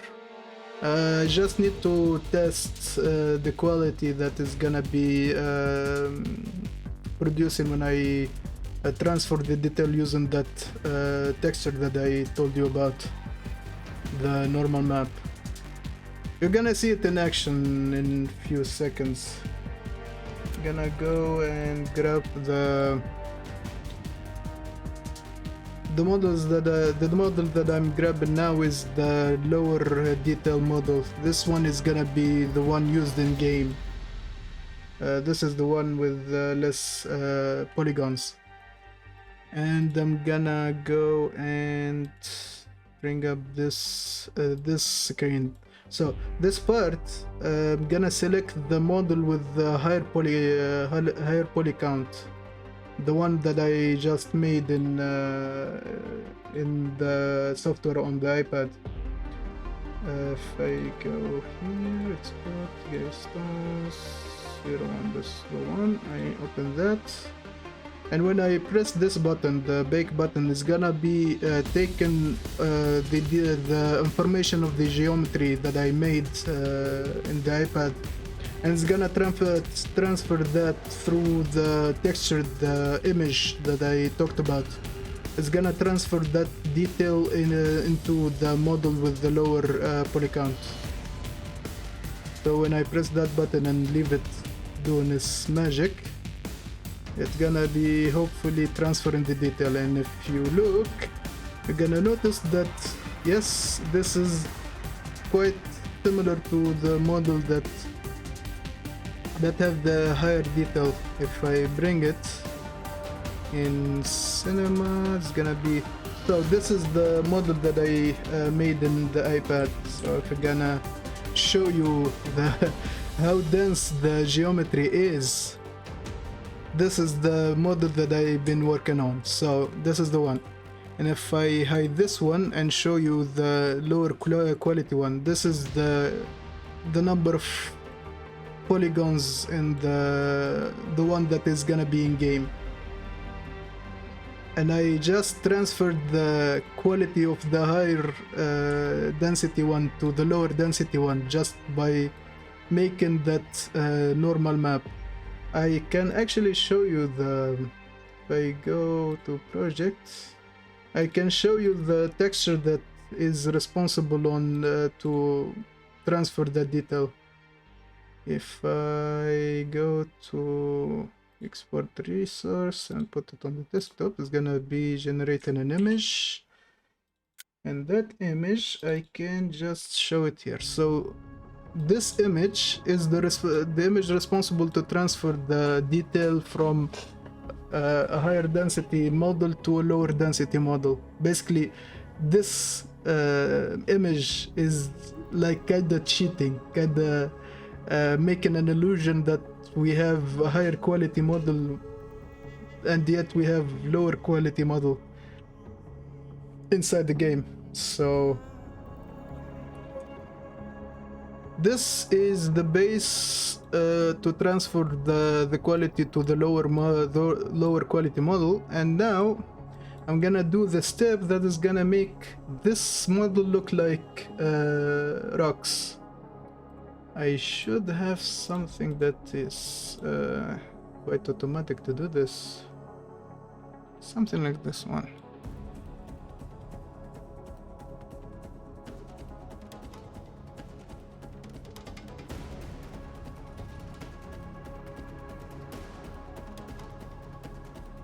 Basically, the software here is just applying some algorithms and some textures, that some images that are gonna give it the look of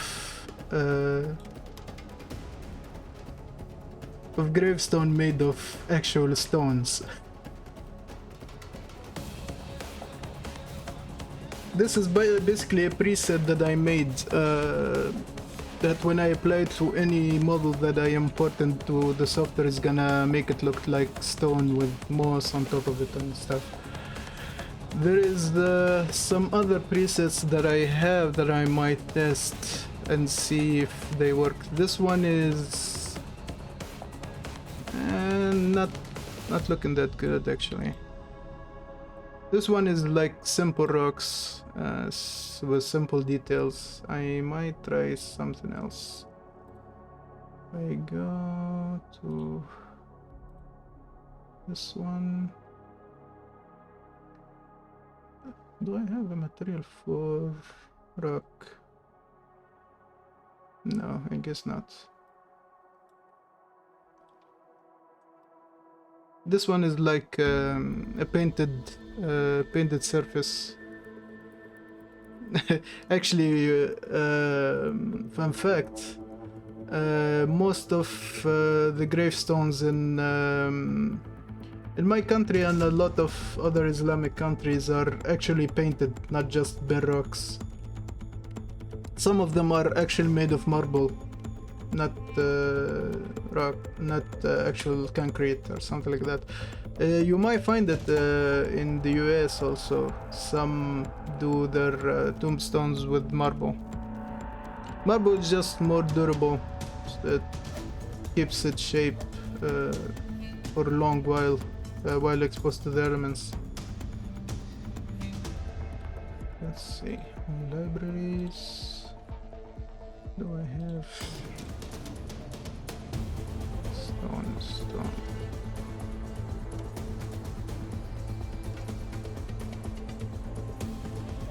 I think I'm gonna go with this one and just tweak it.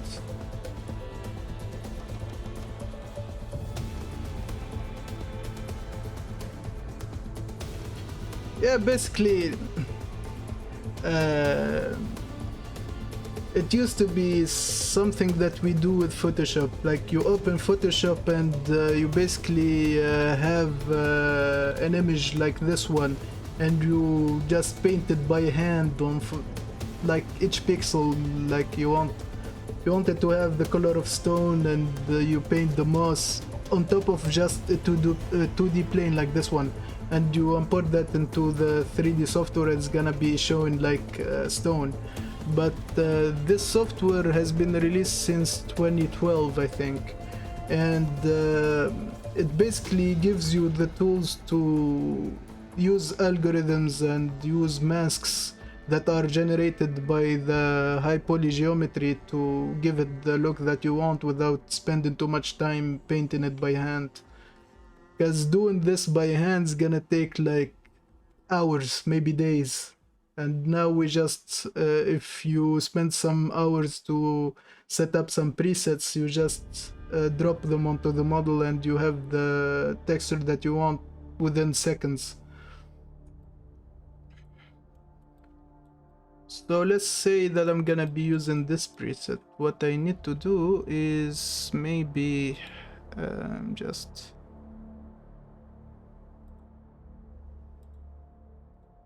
Okay, so that's for the ambient occlusion, this is for the moss, that's for the rock, that's for the extra detail, and this is for the texture for the rocks. So what I need to do is to just add some sharpening filter on top of it to make it look more sharper.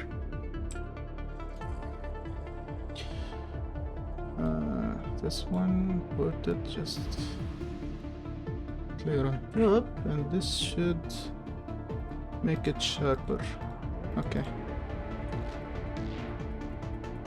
And of course I'm not using this one as the final model that I'm gonna be using in game, but for a test I'm gonna export those textures and import them into a software that we use to test how the model gonna look inside the game engine. I can import it into Unreal Engine, but I'm gonna use this other software that is called Marmoset Toolbag to basically test the look of the model like when it's gonna be imported within the game. Gonna export the texture to the desktop, export that. I'm gonna close this. I'm not gonna be saving. Close Cinema 4D. Now I'm gonna open Marmoset.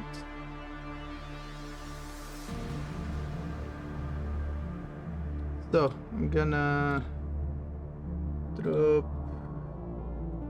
let's see, this little poly, I'm gonna drop it here. This is the model. I'm gonna drop this model within the turntable. I'm gonna get this material and add the textures that I've exported to them. This is the color map, this is the normal map. I'm gonna drop the roughness and the metallic. Basically, the texture that we use to determine the look of the model are based on physical properties. There is few masks that we use to determine how rough the surface is. There's another mask to determine how metallic the surface is. And there's another mask that we use to determine which parts of the model that receive less light to indicate what we call ambient occlusion. When two surfaces meet together and whenever two surfaces meet together and the angle is quite steep, the light's not gonna bounce too much in that area, and it's gonna be darker than a normal surface.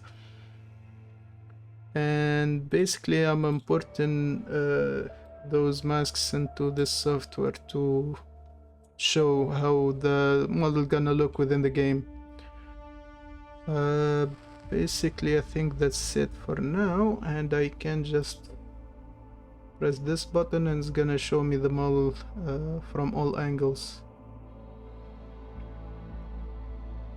So basically what I'm gonna be doing now is finishing the detail for this model, just tweaking it a little bit, and maybe tweaking the preset for the material in the Substance Painter, the one that I used to make the textures, just to save that preset.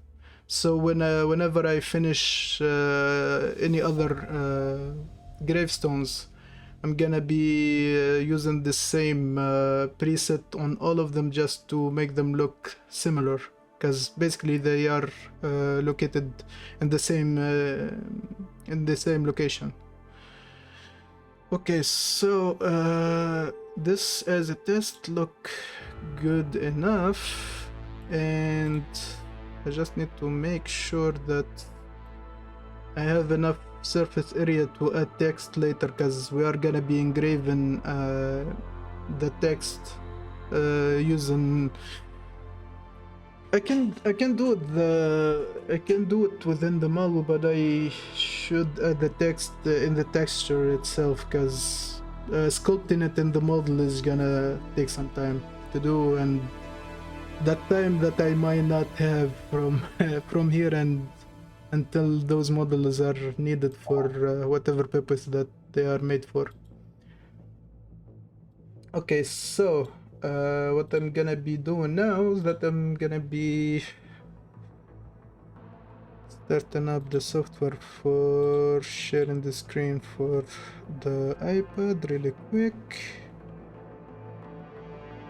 It kinda sucks that you cannot share the screen of the iPad in like a native way in Windows, because Apple and Windows, they don't work together that much. But anyway, we use the tools that we can use to achieve whatever we need to do. So if I need to do it, I have to do it. Okay, so What more detail that I can add to this is gonna be some surface detail, like this. If I use this stamp, I'm gonna be adding some details like this. But this is we call this high frequency detail. Some detail like this gonna be like making it noisy, and the cracks won't show like we want them to. So that type of detail I'm gonna be leaving it to the final step of the process. For now, what I'm gonna be doing, so I can gain some time, because I just been working for like 3 hours now, that I'm gonna be maybe I'm gonna be starting to work on another gravestone. So I'm gonna save this one, and I'm gonna import a new one. I'm gonna import in, let me just check them on the computer really quick, because I can just preview what model that I want to work on. Basically, there's a one that I want to see what I can do about this one. This one have a lot of edges that are recessed inside, and I want to see how much detail that I can put on those edges without losing the shape of those, because the distance between this surface and this surface isn't much, and whenever I try to chip off those edges, I'm gonna be losing some details really quick. So this one is the gravestone number 7, so that's the one that I should import here.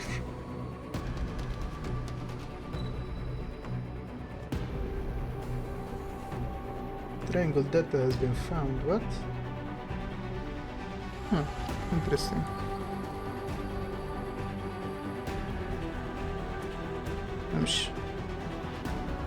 Oh no, it has been...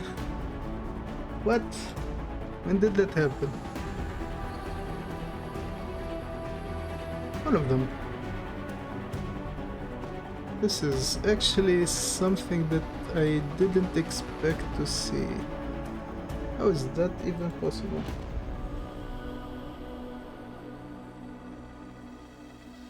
This one is... Ah, okay. I see. So there is something wrong with the model that I just exported. I just need to make sure that I didn't do something wrong. I don't need it. Set it up for the 3D model. This one. Okay, now it worked. That was kind of stressful, because if it didn't work, I had to readjust it on the computer before I re-imported on the iPad. This kind of stuff always happen, and when it happens, it's just a pain to deal with. Okay, so what I should do here? First of all, why I don't see the poly count? Okay, so we have 133,000 polygons. I should double that just to have enough geometry to work with. Okay, so what I'm gonna be doing first is to try and work on the inner edges, just to make sure that there is no funny business that's gonna be happening. If I get this brush, lower its size, work on the inner parts of those edges.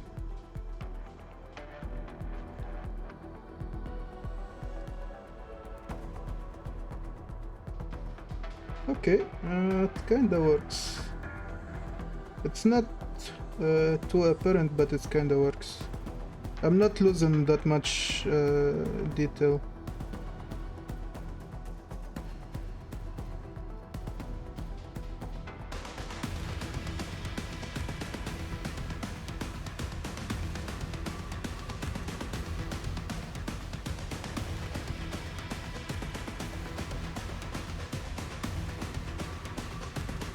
And if I go and pinch the edges of those dots, it should be able to bring the detail back.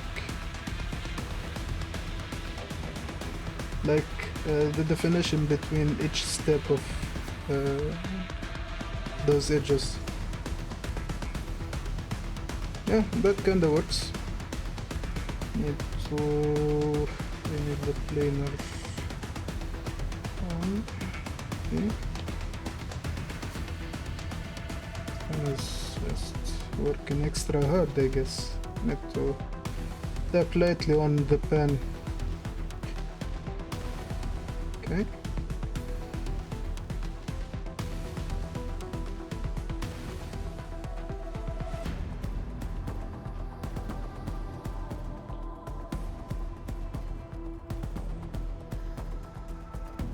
What this tool that I'm using now basically do is that it calculates the difference between the height of this surface, this parts of the surface, and if it detects that they are in this the same height, it makes it as flat as possible. I use this tool now to make sure that the edges between this surface and the steps are clearly defined. Sometimes it introduces, if I push on it really hard, it introduces a difference in height. And most of the time we don't want that, but sometimes it's kinda it actually kinda works for my advantage. If I add some geometry here and just flatten those real quick. It's like patching up drywall. When you have holes and even surfaces on drywall, you just use some clay and some sandpaper to fix it up. For now, I'm gonna work on the inner edges more, just to give them more definition. So whenever I'm gonna be starting to introduce damage to the edges, gonna be looking looking fine, I guess that's the word.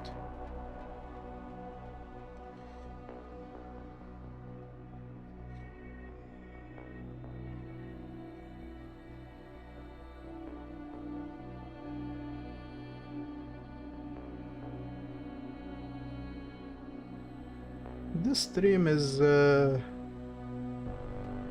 could be used as a good training material for the students. So I'm gonna make sure to maybe edit this and do some voiceover and turn it into somewhat of a tutorial.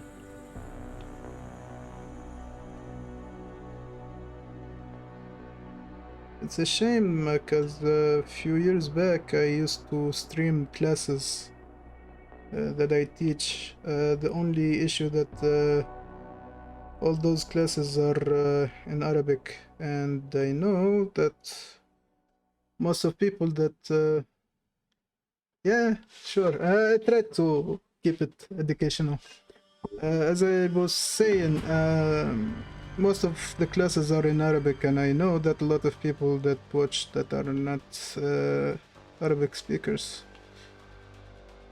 So since I'm now streaming on my own time, I'm gonna be streaming everything in English just to keep it in as universal as I can, so people from all countries can benefit from whatever knowledge that I'm providing now.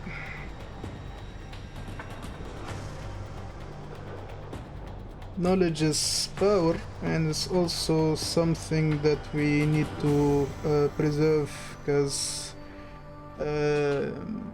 if you notice from the news now that a lot of progress has been done in the AI that is made to make artwork, and that is kinda technically the technology is kinda cool. It's very impressive that we've been working on AI that can generate artwork that is not distinguishable from artwork made by humans. The only issue that is also kind of frightening, because people have spent a lot of time learning how to make art and honing their skills, and now all those people are in the risk of losing their job, basically. And also it's quite an ethical issue, because basically there was a few articles made about someone who presented work made by an AI to an art competition, and he won the first placement in the tournament, and that was not fair, because all those artists spent too much time on their artwork, and he just presented work that was not made by him, and he won, and that was quite devastating to a lot of people. Well, in my opinion, I'm not against people that uses those kind of AI, but I'm just against the use case itself. Because if you are just a single developer for a game, and you are making the whole game by yourself, it's fine. It's okay to use AI to generate the artwork, because you need to save the time. Yeah, sure. Go ahead. I hope you have a great evening, and bon appetit. Yeah, I might be still on when you finish dinner, so yeah. If you can catch the stream later, that's cool. I was talking about AI. As I said, if a single developer tried to use AI to make his life easier to work on a full game, that's okay. But if it's an art competition, or if somebody commissions someone to make art for him, and that someone uses AI to make the work, to generate the work, that is not quite ethical, because you are expected to make the work on your own, and you're just using AI and not doing anything. The AI is doing the full work. And the other issue is that the AI itself is using a data set. It's not making the art. It's not coming up. With all the ideas, all the brush strokes and stuff. It's using a data set. It's using information from an artworks, pieces of art that are made by actual people, and that's like stealing. You're stealing the artwork from those people and generating. Yes, you are generating new art, but you are generating new art as based on art that is made by other people. That's not okay. You can when artists make an art piece in homage and inspired by another artist, that's okay, because you are gonna be introducing your own style to it, your own interpretation of it. But the AI doesn't do that. The AI just you give it a prompt, you give it an art style that you want and the idea that you want, and it's gonna look at hundreds, maybe millions of other artwork that is similar to the prompt that you used, and it's gonna piece and match from all those artworks to generate a new piece. But it's not gonna come up with things on its own. It's gonna use already existing pixels, basically. Anyway, it's a long discussion and a long topic to talk about, and it's quite frustrating sometimes to think about, because personally I want people to, if you are interested in art and making art, you should be trying to improve on your own and build your skill level. And using AI is just limiting, because okay, you scribble something and the AI is gonna finish it up, but it's not a good thing to actually do, because it's you're not learning anything. You just learning just to the same thing that we used to do when we tried to research and leaving from researching in libraries and started to research on Google. You're just learning to ask the question, but not trying to find the answer on your own. You're just relying on technology to find the answer for you.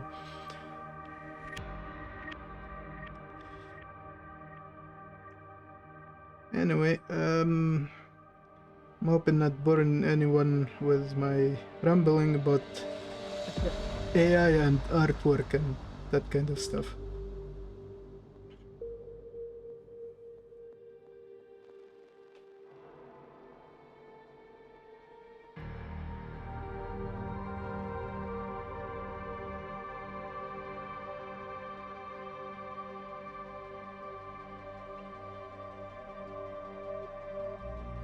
In this case, I should have used the symmetry too, but that is fine.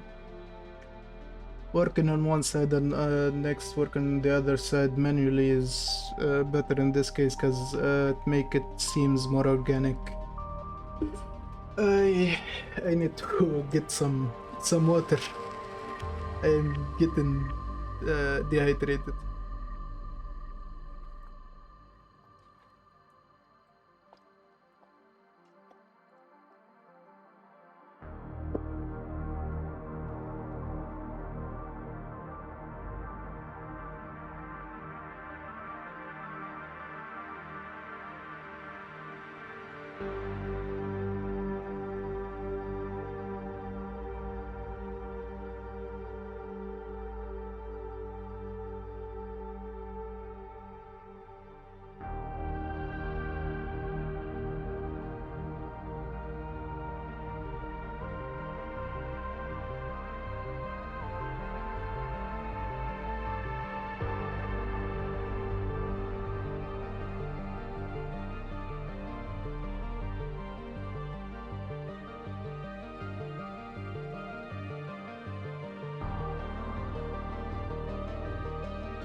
Excuse me.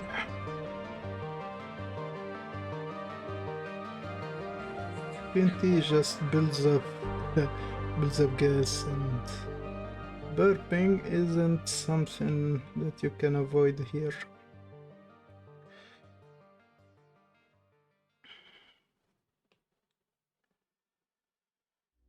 This is gonna be tedious to work on both sides. I might try to, actually I will have to work on both sides separately. I've been thinking about enabling the symmetry for the other side of the tombstone, but I shouldn't, just because of the reason that I need to keep it looking organic.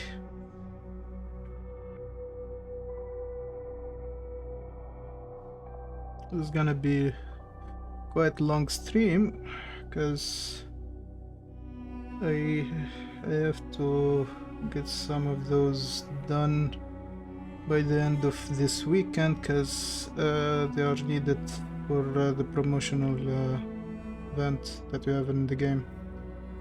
Also, I should grab the link for the Discord server for the game, just to post it below or in the chat actually. You know what? I'm not gonna post it now. I'm gonna post it with the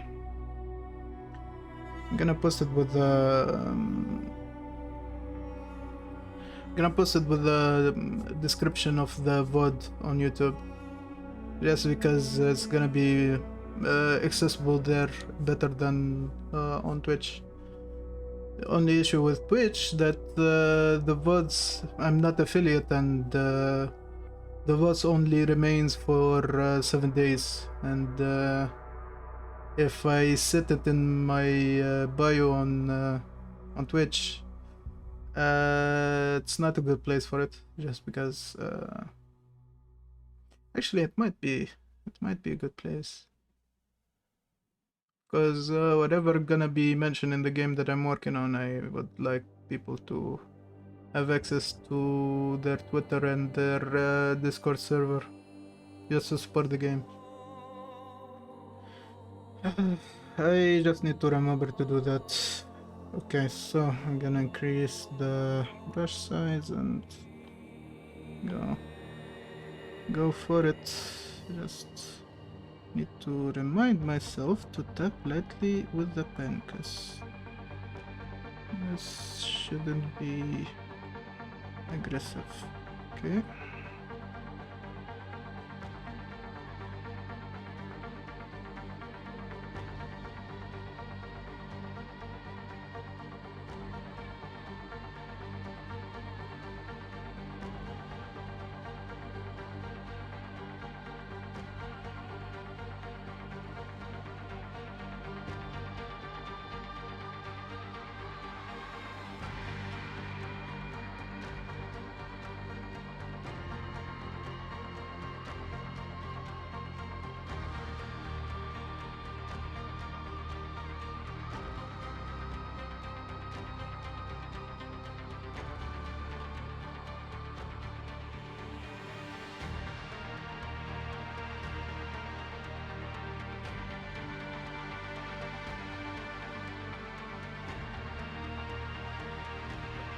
Those strokes might not be very noticeable, they are subtle, but they do a lot of work to give the model the proper surface texture, or at least as close as it can be.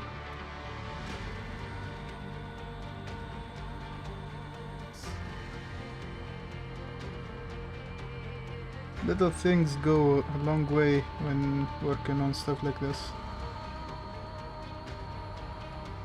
Not breaking up the main edges on this model just yet, because I want to introduce the surface detail on the larger sections before I start to work on the edges themselves, because the edge is gonna be broken anyway.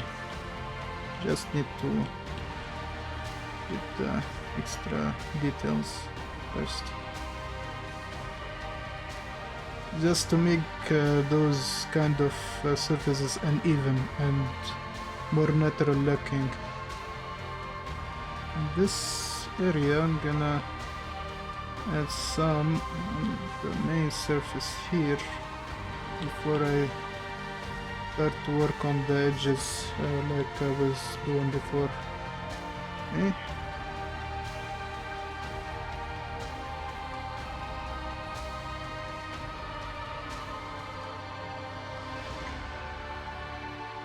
perfectly, and you're gonna have all the detail that you want. Okay, it's looking good. Clean up those.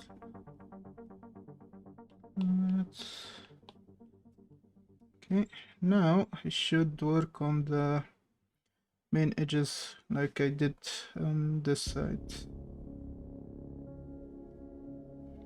Okay, decrease the brush size, and I should go from this side and work on it piece by piece.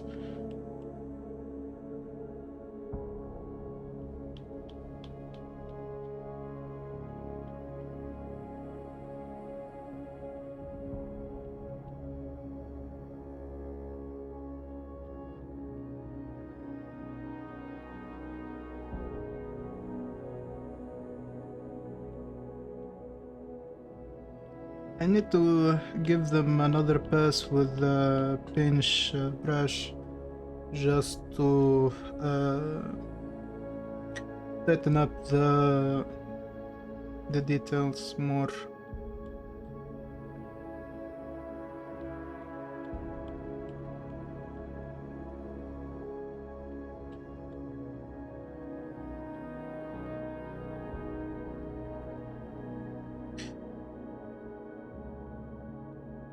The detail here won't be that noticeable now, and maybe even later it's not gonna be that noticeable, but overall it's gonna affect the final look of the model either way by just smoothing some parts and making some other parts looking sharper.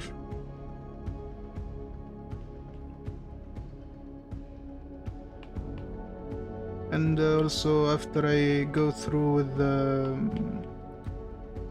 pinch brush, it's gonna be making the edges more defined later.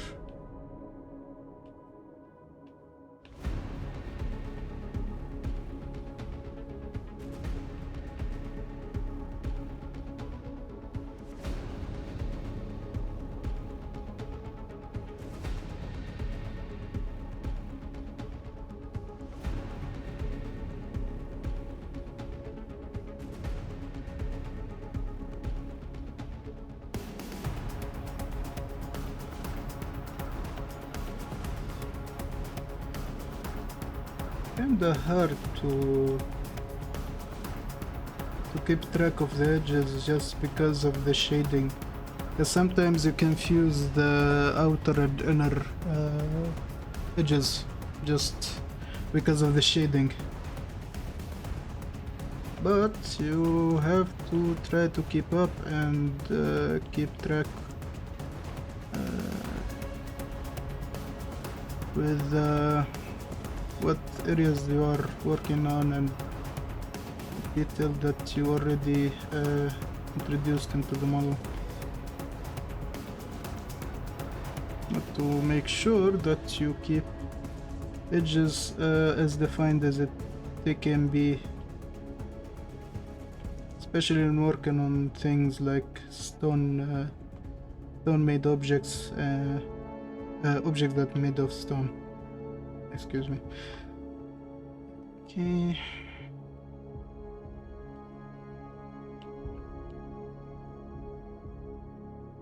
Okay, that is looking good enough.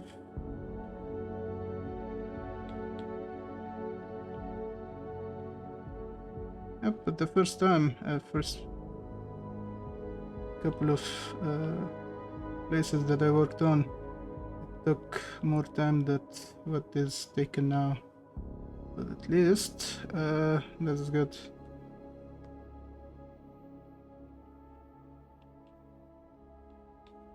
Not gonna look perfect, but if it looks good enough, should be good enough. Okay, so for now I'm done with the bulk of touches to the model that I want to achieve. Now I'm gonna go a little bit with the pinch brush just to make those edges look better than they are now. Just need to have smaller diameter brush.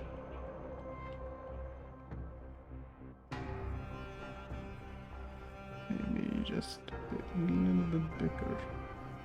Like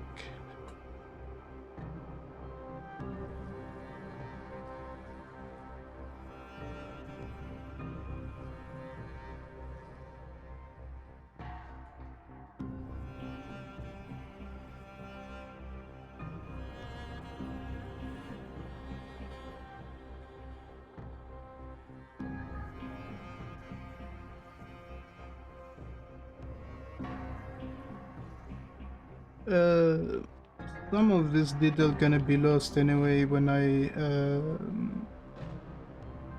retopology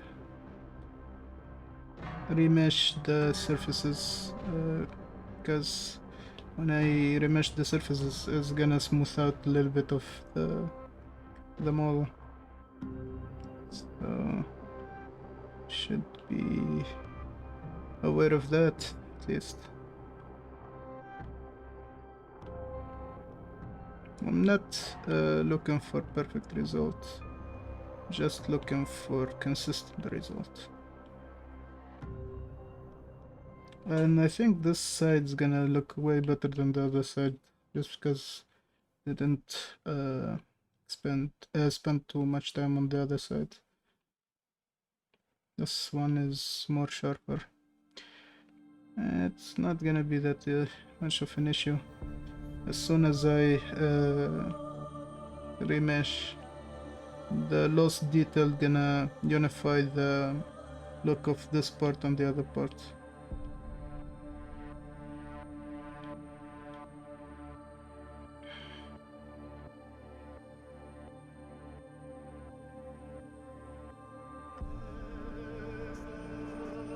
Okay, don't think I need to finish the not too much.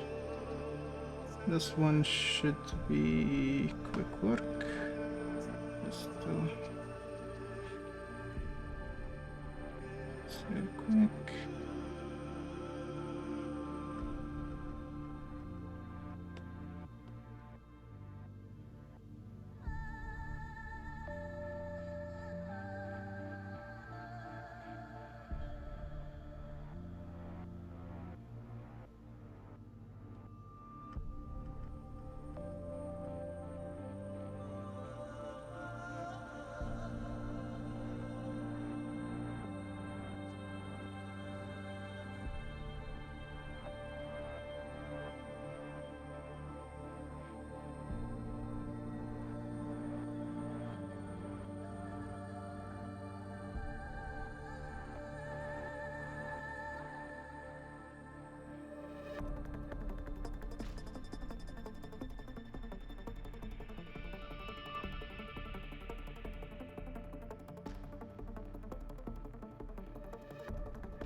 That should be good enough. Okay.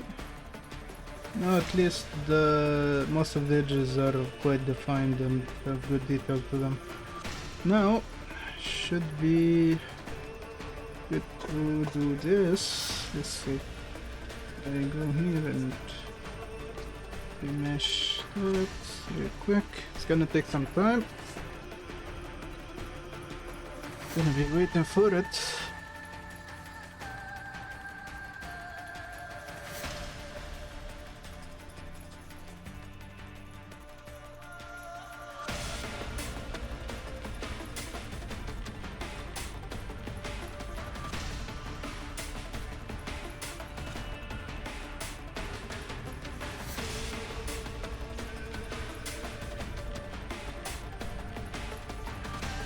Okay, I think it's nearly done. The only issue that this software used to have an indicator when you remesh something. There's an icon that keeps turning, that at least gives you an indication that it's still working on remeshing. But now it just closes the window by itself. There is no indicator. There's nothing in the UI that shows you that there is something happening, and that's not really good actually, because that would leave you thinking that the software might not be working right. So you might be inclined to close up the window before it finishes, and that is not that's not good, because sometimes you might lose your progress.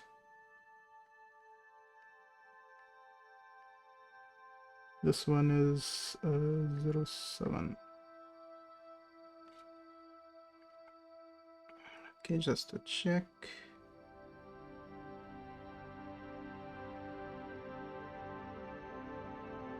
Okay, so what's gonna be done now is that I'm gonna take this brush and just work on damaging the surfaces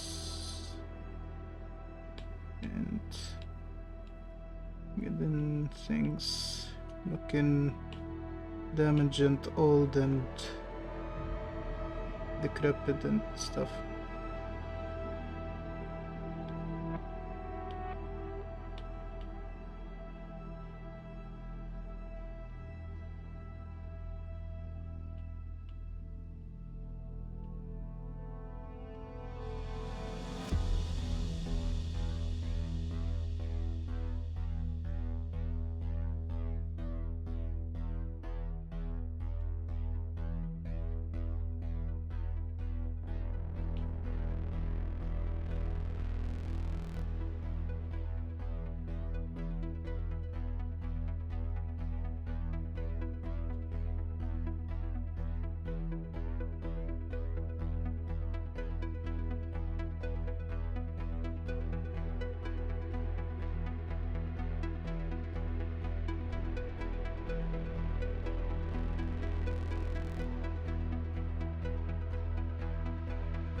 Don't have to have each edge as damaged as I would have, just because sometimes you need to keep some edges intact, because not all edges gonna be damaged anyway. Need to make it a deeper couch like this one. Maybe have it in there and there, like that. Like something dropped on that, or some rock has fallen on top of that part. Maybe damage this part entirely.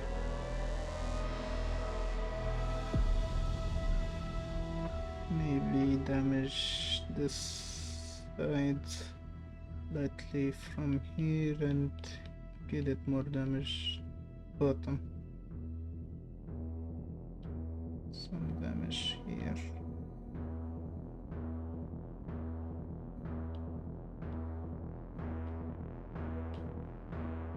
Like that.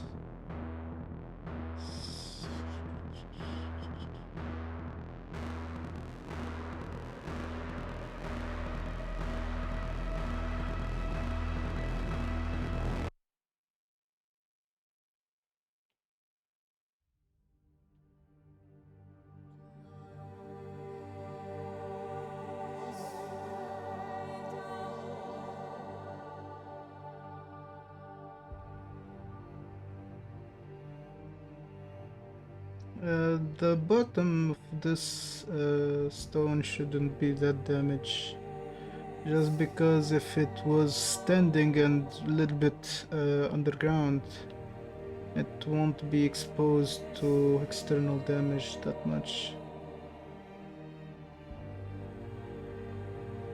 maybe have some more here.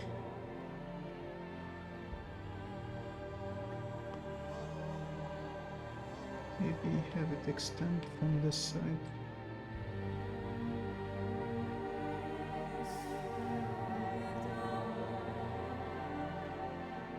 Like that. Maybe have this part just like.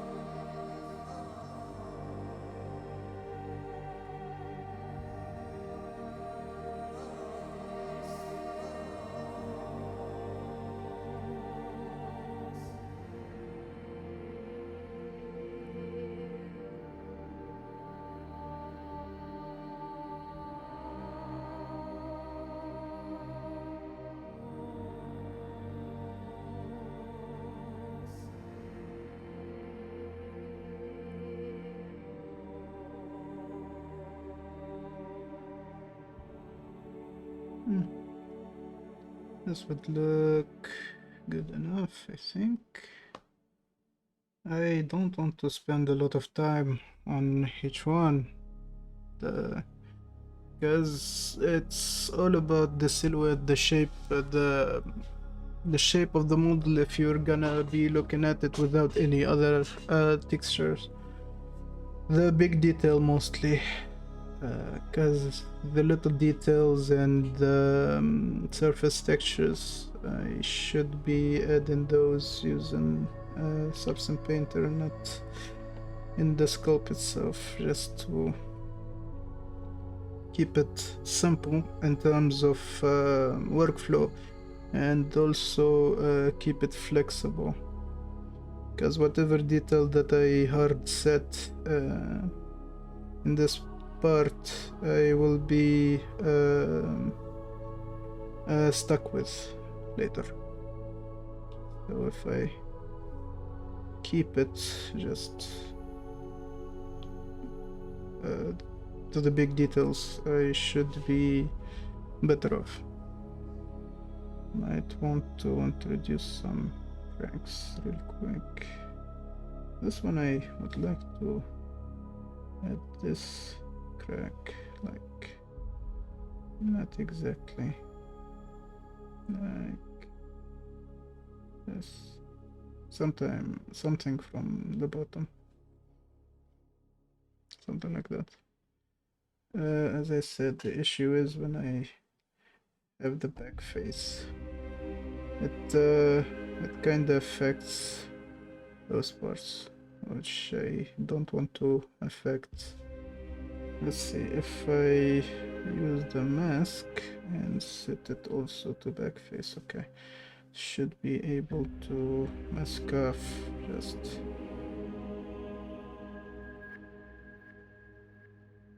should be able to mask off that place. Nope, not exactly. Okay.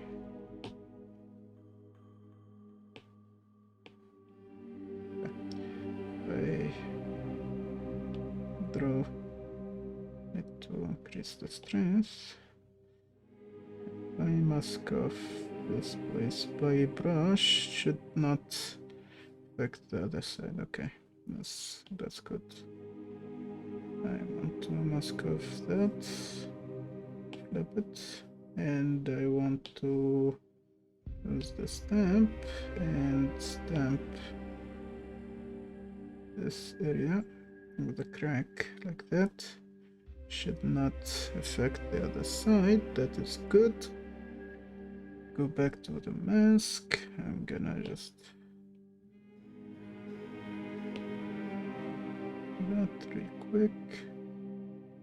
I want to have like a vertical crack going from the top to the bottom, like this area maybe. That. Gonna go to the stamp. I'm gonna select this crack maybe. one should be good for top down, something like that. Invert it. Leave it there.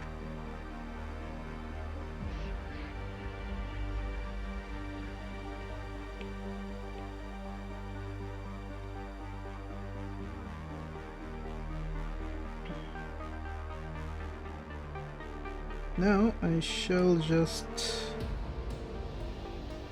save first, and then I'm gonna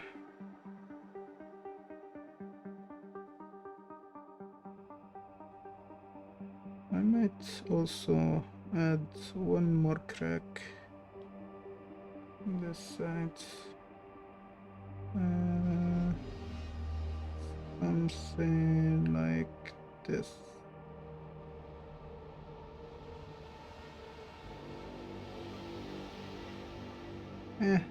The other details should be fixed by just remeshing the object. I'm gonna wait for it.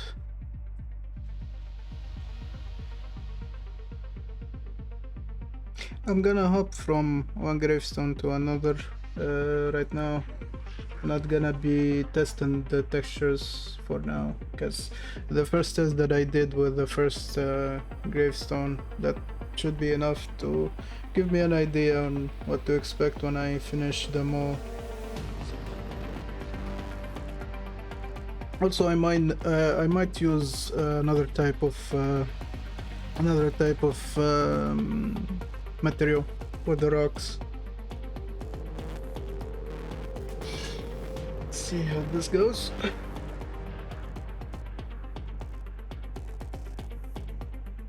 Okay, I think it is done. I just check the wireframe. When checking the wireframe, is gonna be apparent how the mesh has been remeshed, I guess.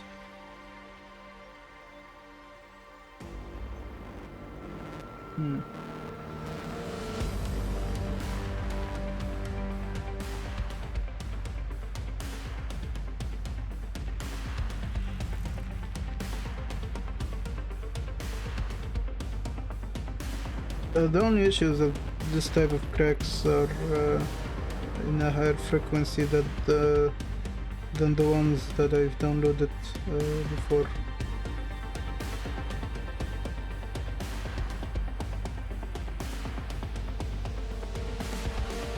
Maybe just fixing some of those edges that have been introduced with the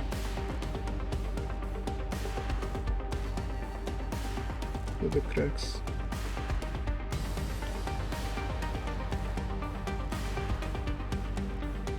Those ones should be an easy fix.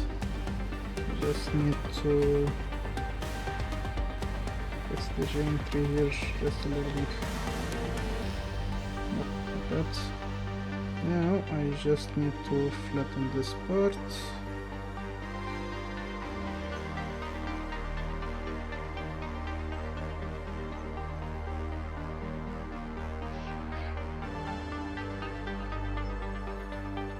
I think I just ended something that I shouldn't, but it's fine, it's fine, because I just can fix it anyway,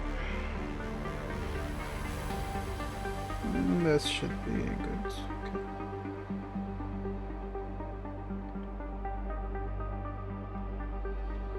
Okay. Those cracks should be fixable in terms of blending in with the other level of detail and the model, but it's fine. It's actually fine. Okay, let's hop into another one. But give me the second one.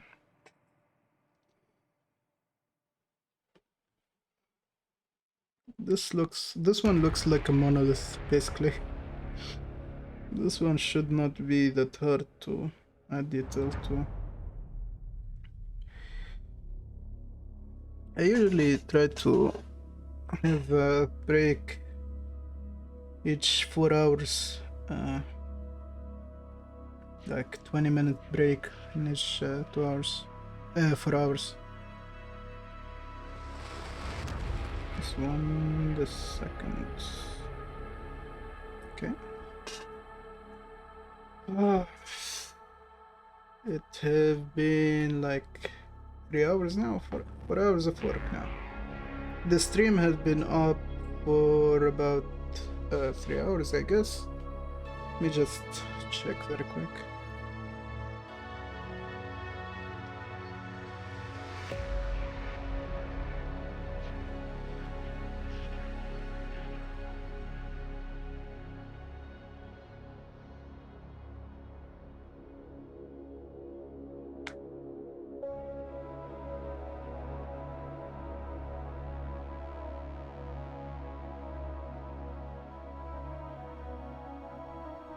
Yep, it has been 3 hours and 30 minutes.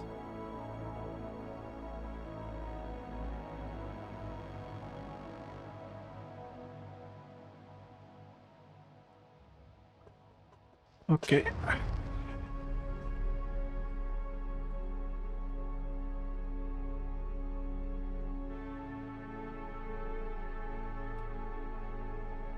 I'm gonna be standing up, stretching a bit, maybe grab something to eat really quick, and I'm gonna be back in few minutes.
Okay, I'm back.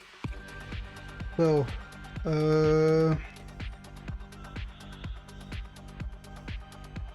okay, how's it gonna be done here is that we've been done with, wait a second. Oh, I see, I've reached the limit of the menu. The Gravestone 7, this one. this one is basically done for the most part, because I'm not focusing on the extra details. I just need enough detail to get to the normal map. And other than that, the gravestone 2, there's another thing that I want to check.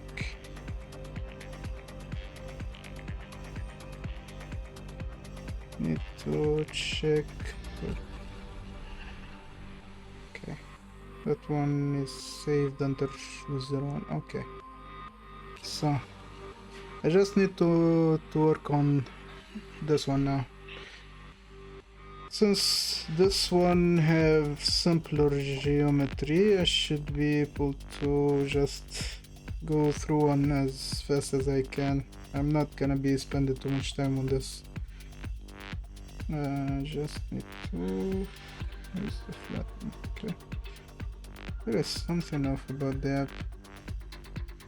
Not what, I just might restart it real quick. Okay. I'm basically speedrunning work. Just speedrunning work. Yes. I need flattening. Okay. Something is off.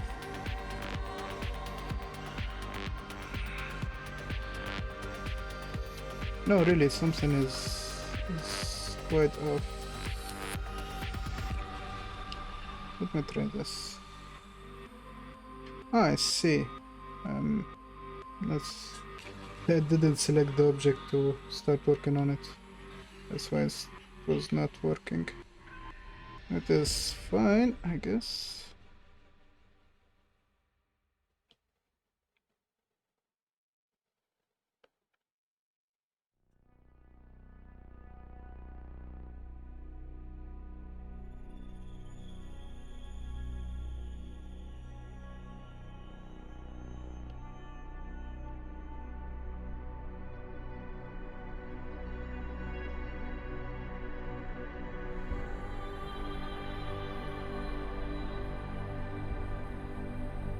I'm introducing the basic detail now, and then I'm gonna be subdividing the mesh real quick, cause 100,000 polygon is okay to work on the general details, but it's not that good for hard surface stuff. Right. Just like that, just a little bit. Maybe have some extra damage on that side.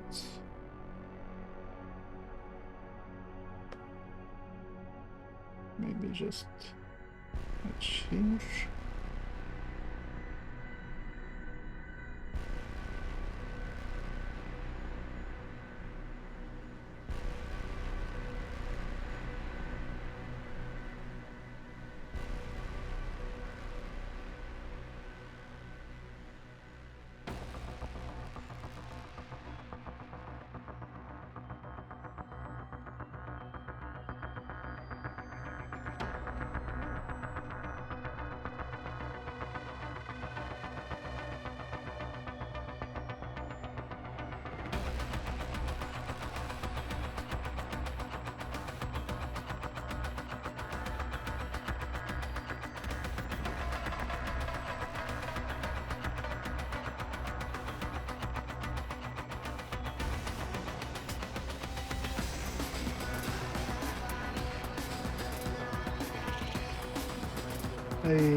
I extremely liked the soundtrack from Deus Ex. It just gets you hyped up. I remember that this one is made for a combat situation, but I don't recall if it's for a boss or just a general one? I think it's a general one, but it really helps you up quite a bit.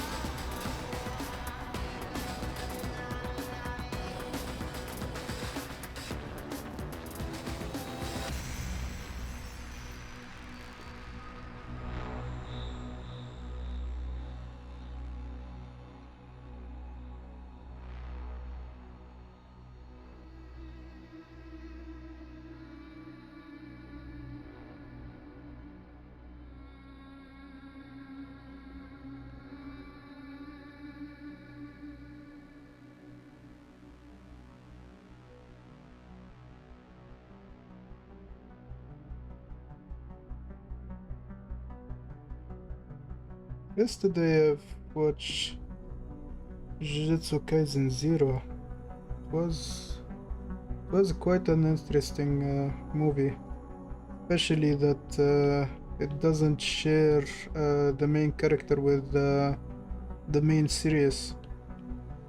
It was quite refreshing thing, because the last few months all the anime that I've been keeping up with are quite similar, mostly isekai series, isekai type of anime, and I don't know why I've started talking about anime just out of the blue.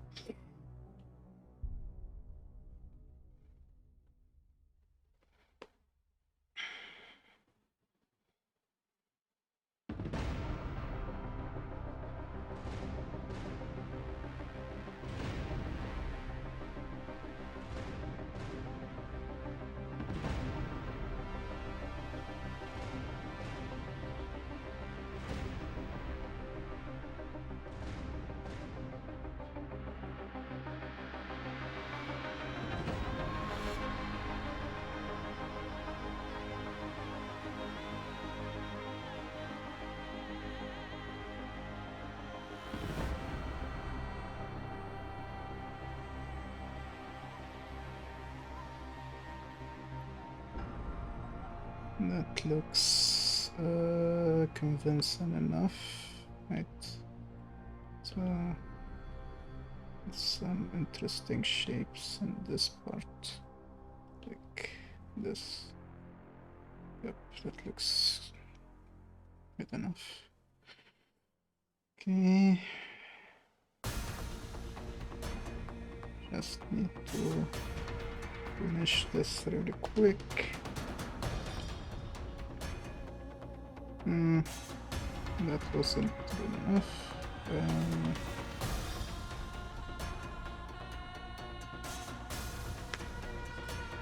Working on hard surface stuff, you would usually need to work with quite high density meshes. I think this should be good enough. I just need to wait for it to finish.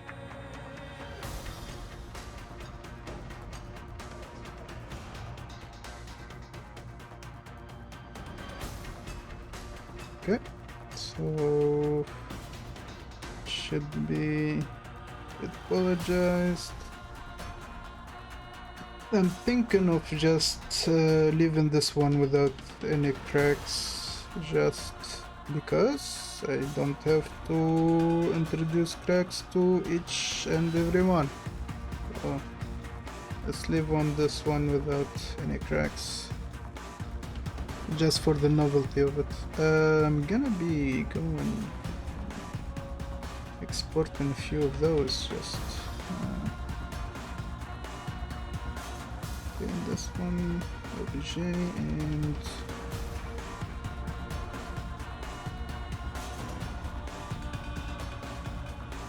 Jerusalem.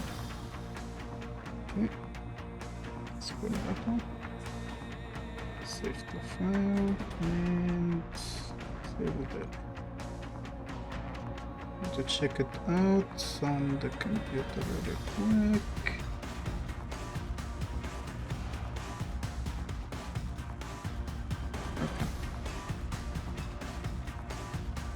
It's always a good idea to check your work. That one, that one. This one I should export this one, OBJ, and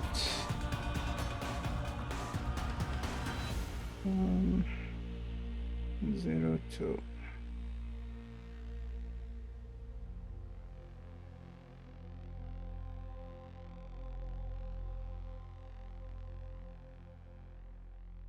Okay, so side that one, and I'm gonna be 14 another one, the third one. Let's go.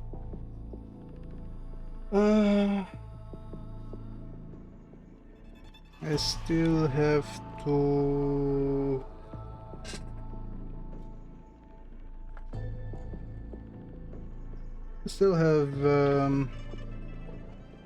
like 4 more hours to work on.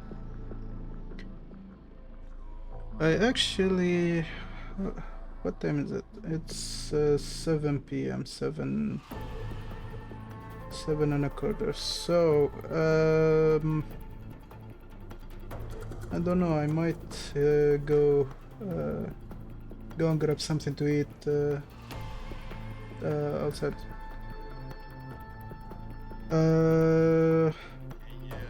Let's see. I might finish another tombstone and then I'm gonna end the stream there. I might go back later tonight, somewhat late to finish this up, but that also could be the end of the stream for now, and I might resume this tomorrow. But at any rate, I'm gonna be finishing this one up first, and then I'm gonna see if I'm gonna end the stream there or not.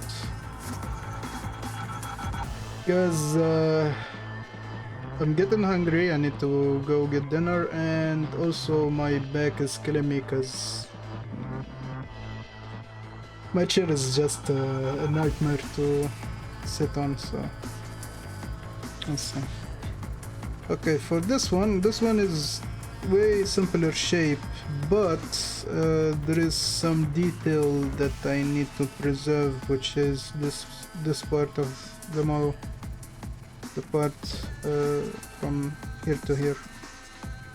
So basically what I'm gonna be doing is, first of all I need to select this. I'm gonna save the model first. Stone. This is 03. That is saved. Okay. What I'm gonna be doing is using, if that is selected, to use the flatten with the square mask. I'm gonna be, I need to preserve that edge. So first of all, we'll be subdividing to raise the poly count really quick. I'm gonna reduce the size of the brush, and I'm gonna be going through this surface and just working on it a little bit. It does not have to look perfect. I just need to make sure that this part remain defined. I might be tempted to do this if I read.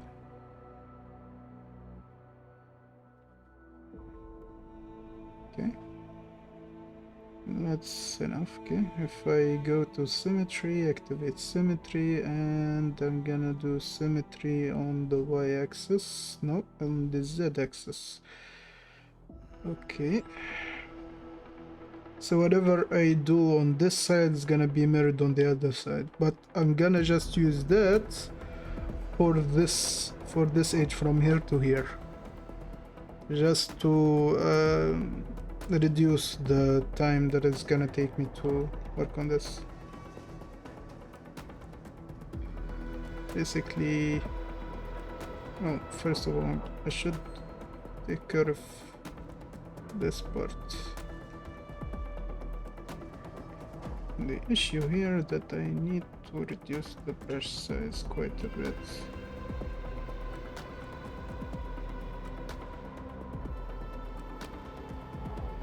Doesn't look good either way. Let's use the scrape.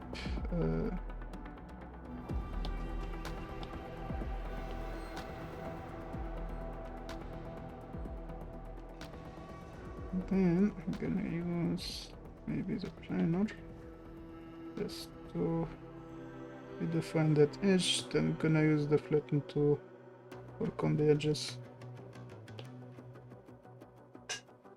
to define those.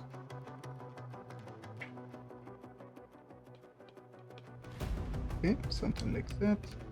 And I might use it here to define this part and define this part.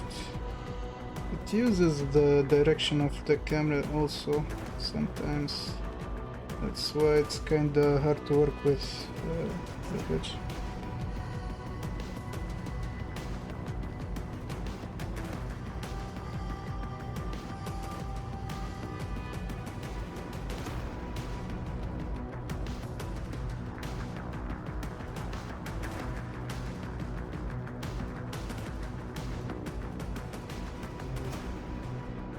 Okay, so this part that I'm gonna be using symmetry for is done. I'm gonna disable the symmetry and I'm gonna go freehand on this.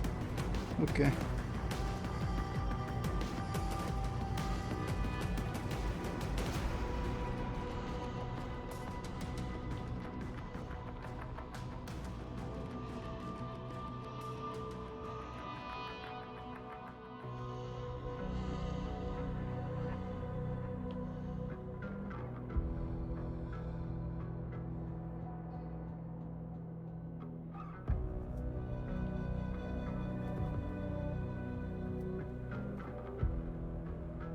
Sometimes go very bold with the strokes just to introduce huge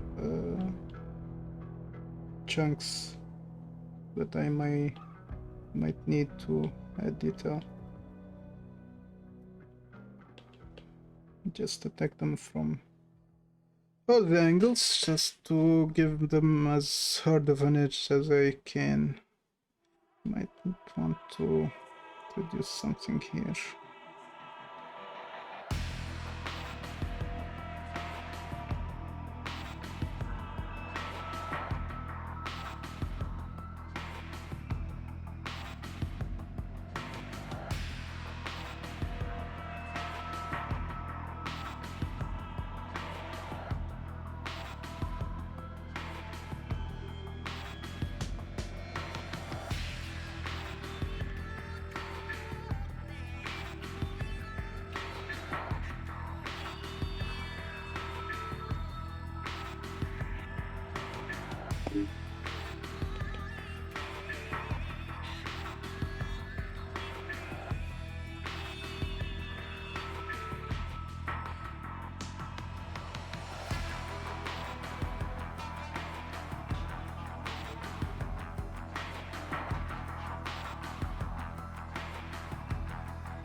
I'm gonna be remeshing anyway, so this edges should be fine. I'm gonna just play with this part a little bit, just like this.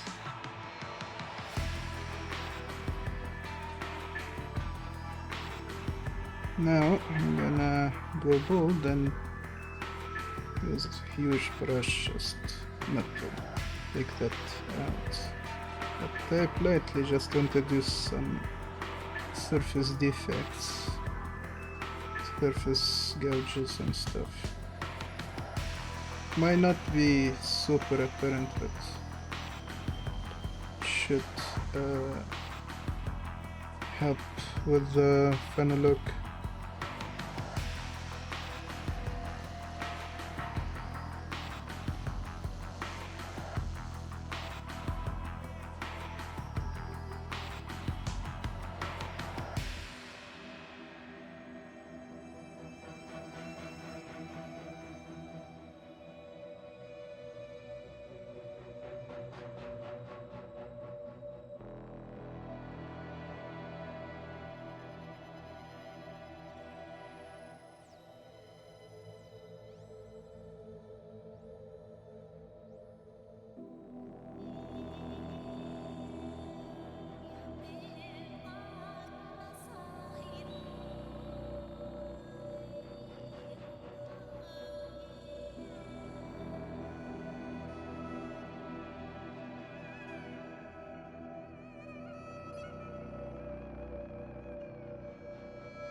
Okay, gonna just stop here. Just a little bit there and a little bit here, because there is some edge that is apparent slightly. I'm gonna go and introduce some cracks to this one, because I kinda feel that it's gonna benefit from it. I'm gonna have this one basically have it go like this, just invert it.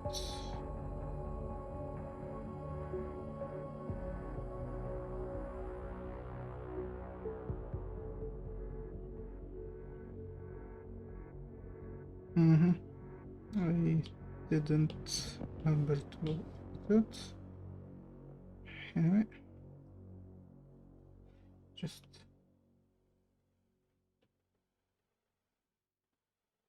something like that.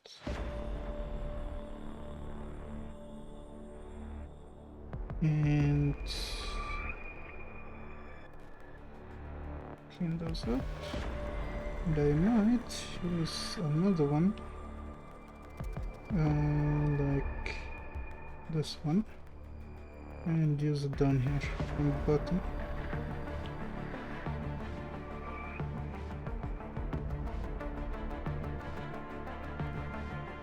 Like that.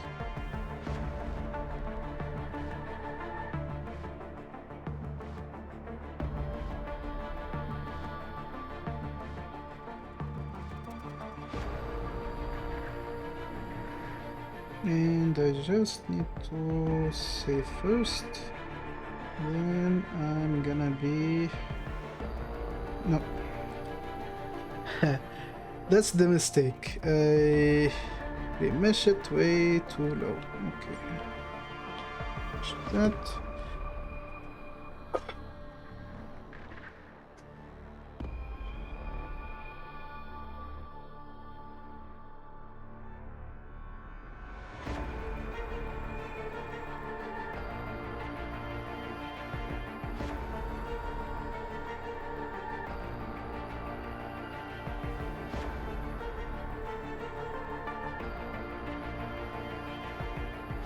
The only problem with this kind of job is the waiting time.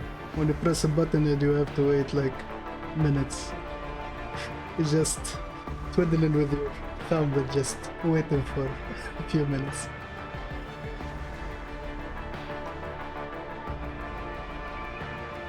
Okay, so this one I would say for now it is done. I might tweak it later.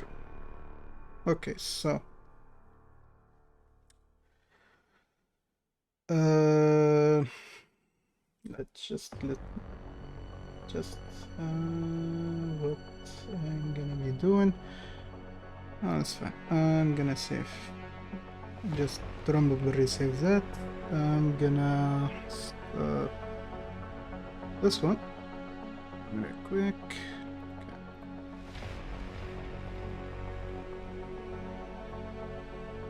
I have no idea why this one doesn't want to go. Okay, just so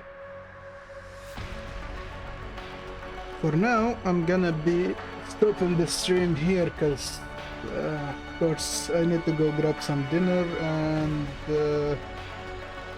maybe take a break. I don't know if I'm gonna be continue work later or just leaving the few more hours of work that I need to finish for this week for tomorrow.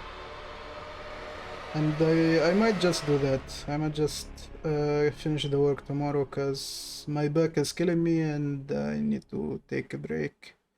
And also I need to grab dinner and I might go and eat outside for tonight. So for now, what is gonna be my schedule for the next streams is that I might stream my work session for tomorrow, and if I don't do that, I might stream some human Deus Ex Human Revolution tomorrow or on Sunday.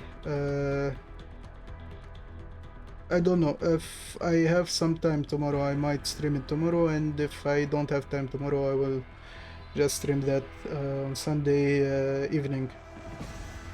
Other than that, I usually don't plan for them for the next week, just because I don't know if I'm gonna be busy at work. So for now, I'm gonna leave it here and see you all tomorrow or on Sunday. So I hope all of you have a good night, and for the people of the VOD on YouTube, I hope you enjoyed what you watched. I hope you learned something, and look forward for the next video that I'm gonna be doing. So see you all later.